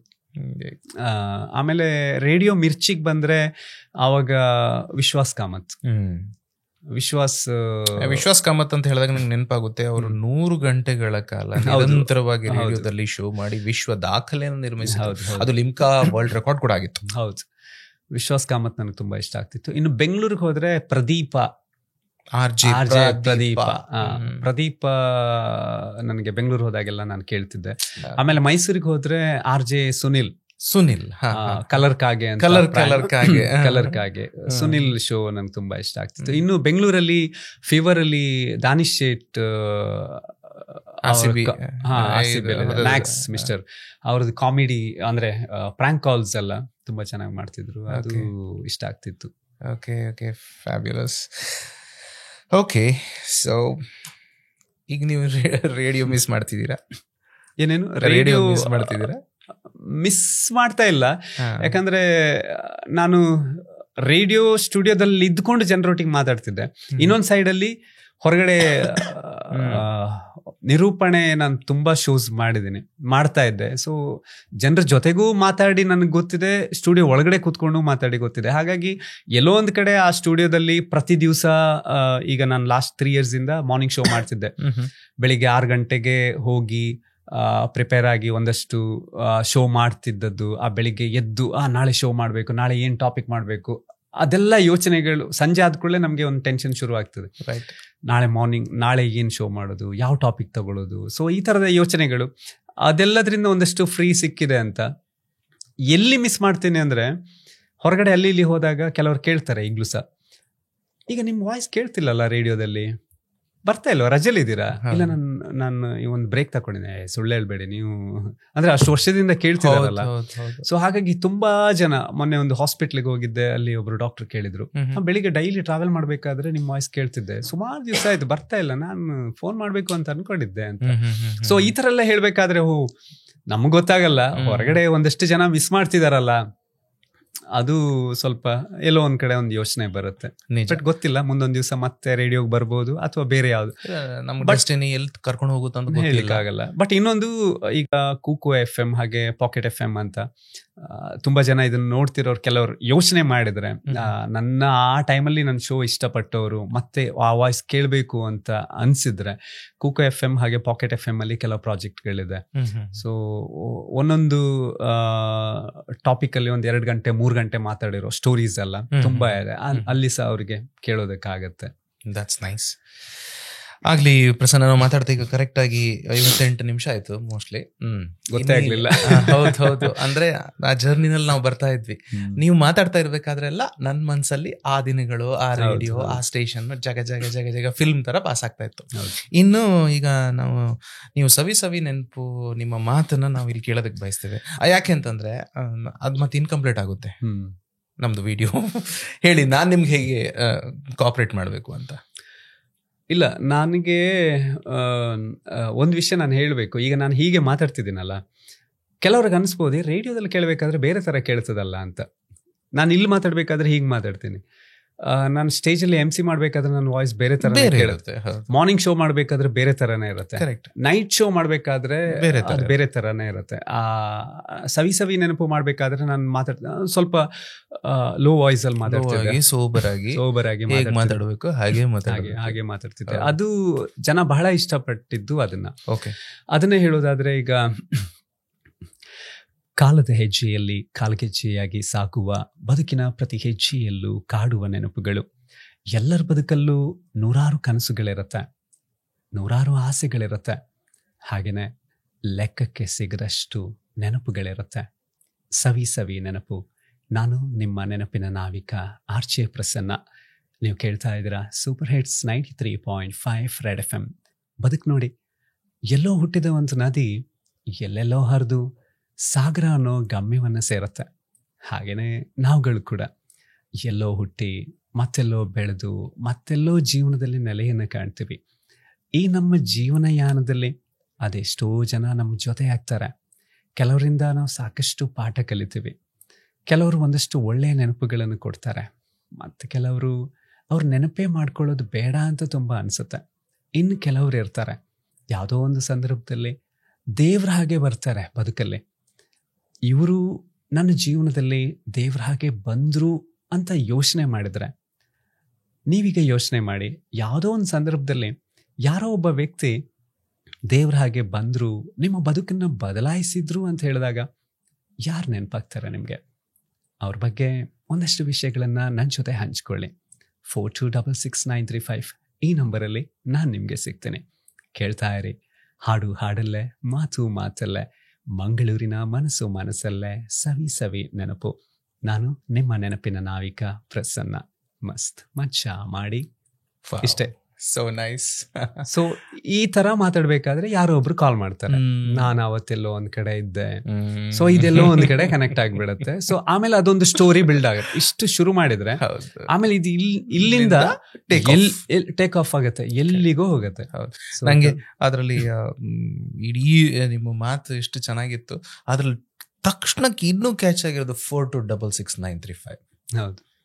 ಆ ನಂಬರ್ ಇಡೀ ಜಗತ್ ಜಾಹೀರಾಗಿ ಎಲ್ರಿಗೂ ಅಂದ್ರೆ ಕೇಳಿ ಕೇಳಿ ಕೇಳಿ ಅಷ್ಟು ರಿಜಿಸ್ಟರ್ ಆಗಿ ಹೋಗಿದ್. ನೀವು ಈಗ 426693 ಅಂದಾಗ ಅರೆ ಇದಲ್ವ ಅದು ಅಂತ. ಹೌದೌದು, ಈ ನಂಬರ್ಗೆ ಎಷ್ಟು ಜನ ಕಾಲ್ ಮಾಡಿದ್ದಾರೆ ಅಲ್ವಾ? ಹೌದು, ತುಂಬಾ ಜನ ಅವಾಗ ಈ ತರದ ವಿಷಯಗಳು.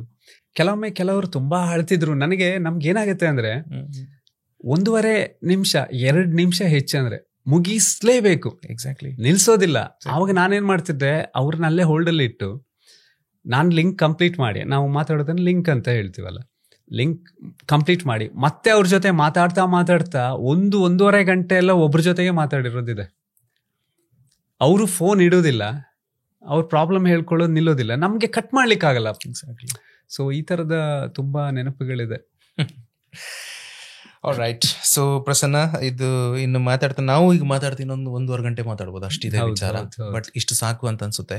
ಇಟ್ ವಾಸ್ ಸೋ ನೈಸ್ ನಿಮ್ ಜೊತೆ ಕೂತು ಮಾತಾಡಿ. ತುಂಬಾ ಖುಷಿ ಆಯ್ತು.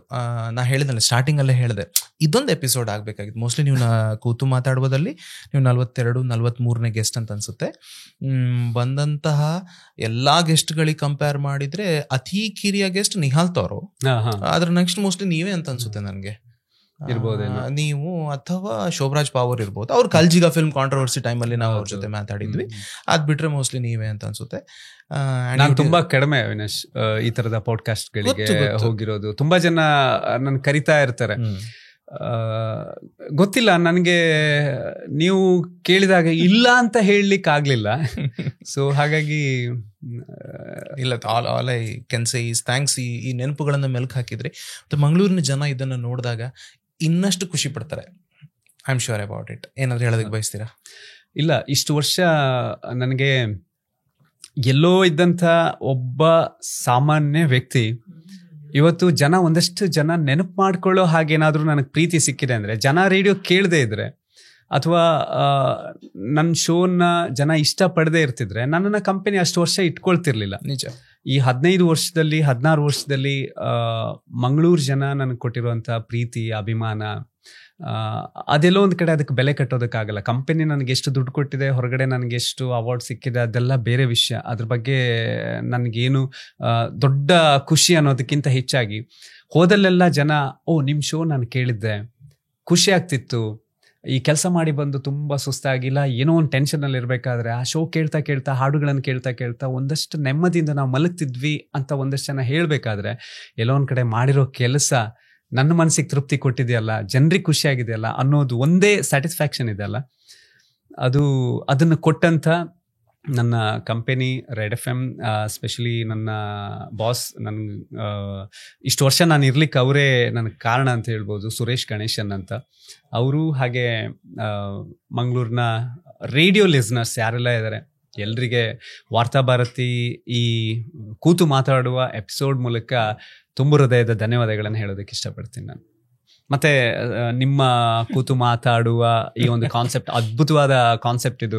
ಹೆಸರು ನನಗೆ ತುಂಬ ಇಷ್ಟ ಆಯಿತು. ನಾನು ಆಗಲೇ ಹೇಳಿದೆ, ಕೂತು ಮಾತಾಡಲಿಕ್ಕೆ ಯಾರಿಗೂ ಟೈಮ್ ಇಲ್ಲ, ಬಟ್ ಕೂತು ಮಾತಾಡಿ. ಹಾಗೆ ಇವತ್ತು ನಾನು ತುಂಬ ಮಾತಾಡಿದೆ. ಸಾಮಾನ್ಯವಾಗಿ ಕೆಲವು ಇಂಟರ್ವ್ಯೂಸ್ ನೋಡಿದಾಗ ಅಲ್ಲಿ ಗೆಸ್ಟ್ ಮಾತಾಡ್ತಿದಾರ ಅಥವಾ ಆಂಕರೇಜ್ ಅಂದ್ರೆ ಇವ್ರೇನೋ ಹೇಳೋದ್ರೊಳಗೆ ಅವರು ಒಂದಷ್ಟು ಮಾತಾಡಿ ಆಯ್ತು, ಇದು ಇಲ್ಲಿಗೆ ನಿಂತು. ಬಟ್ ನಿಮ್ಮ ಪೇಷನ್ಸ್ಗೆ ಹ್ಯಾಟ್ಸ್ ಆಫ್. ಯಾಕಂದ್ರೆ ನಾನು ತುಂಬಾ ಮಾತಾಡ್ಬೇಕಾದ್ರೆ ನೀವು ಕೇಳ್ತಾನೆ ಇದ್ರಿ, ನನಗೆ ಮಾತಾಡ್ಲಿಕ್ಕೆ ಬಿಟ್ರಿ ಫುಲ್. ಸೊ ಇದಕ್ಕೂ ನಾವು ಖುಷಿ ಪಡ್ಬೇಕಾಗತ್ತೆ. ಸೊ ಎಲ್ಲಾ ವಿಷಯದಲ್ಲಿ ಒಂದು ಒಳ್ಳೆ ಕಾರ್ಯಕ್ರಮ ಮಾಡ್ತಿದ್ರಿ.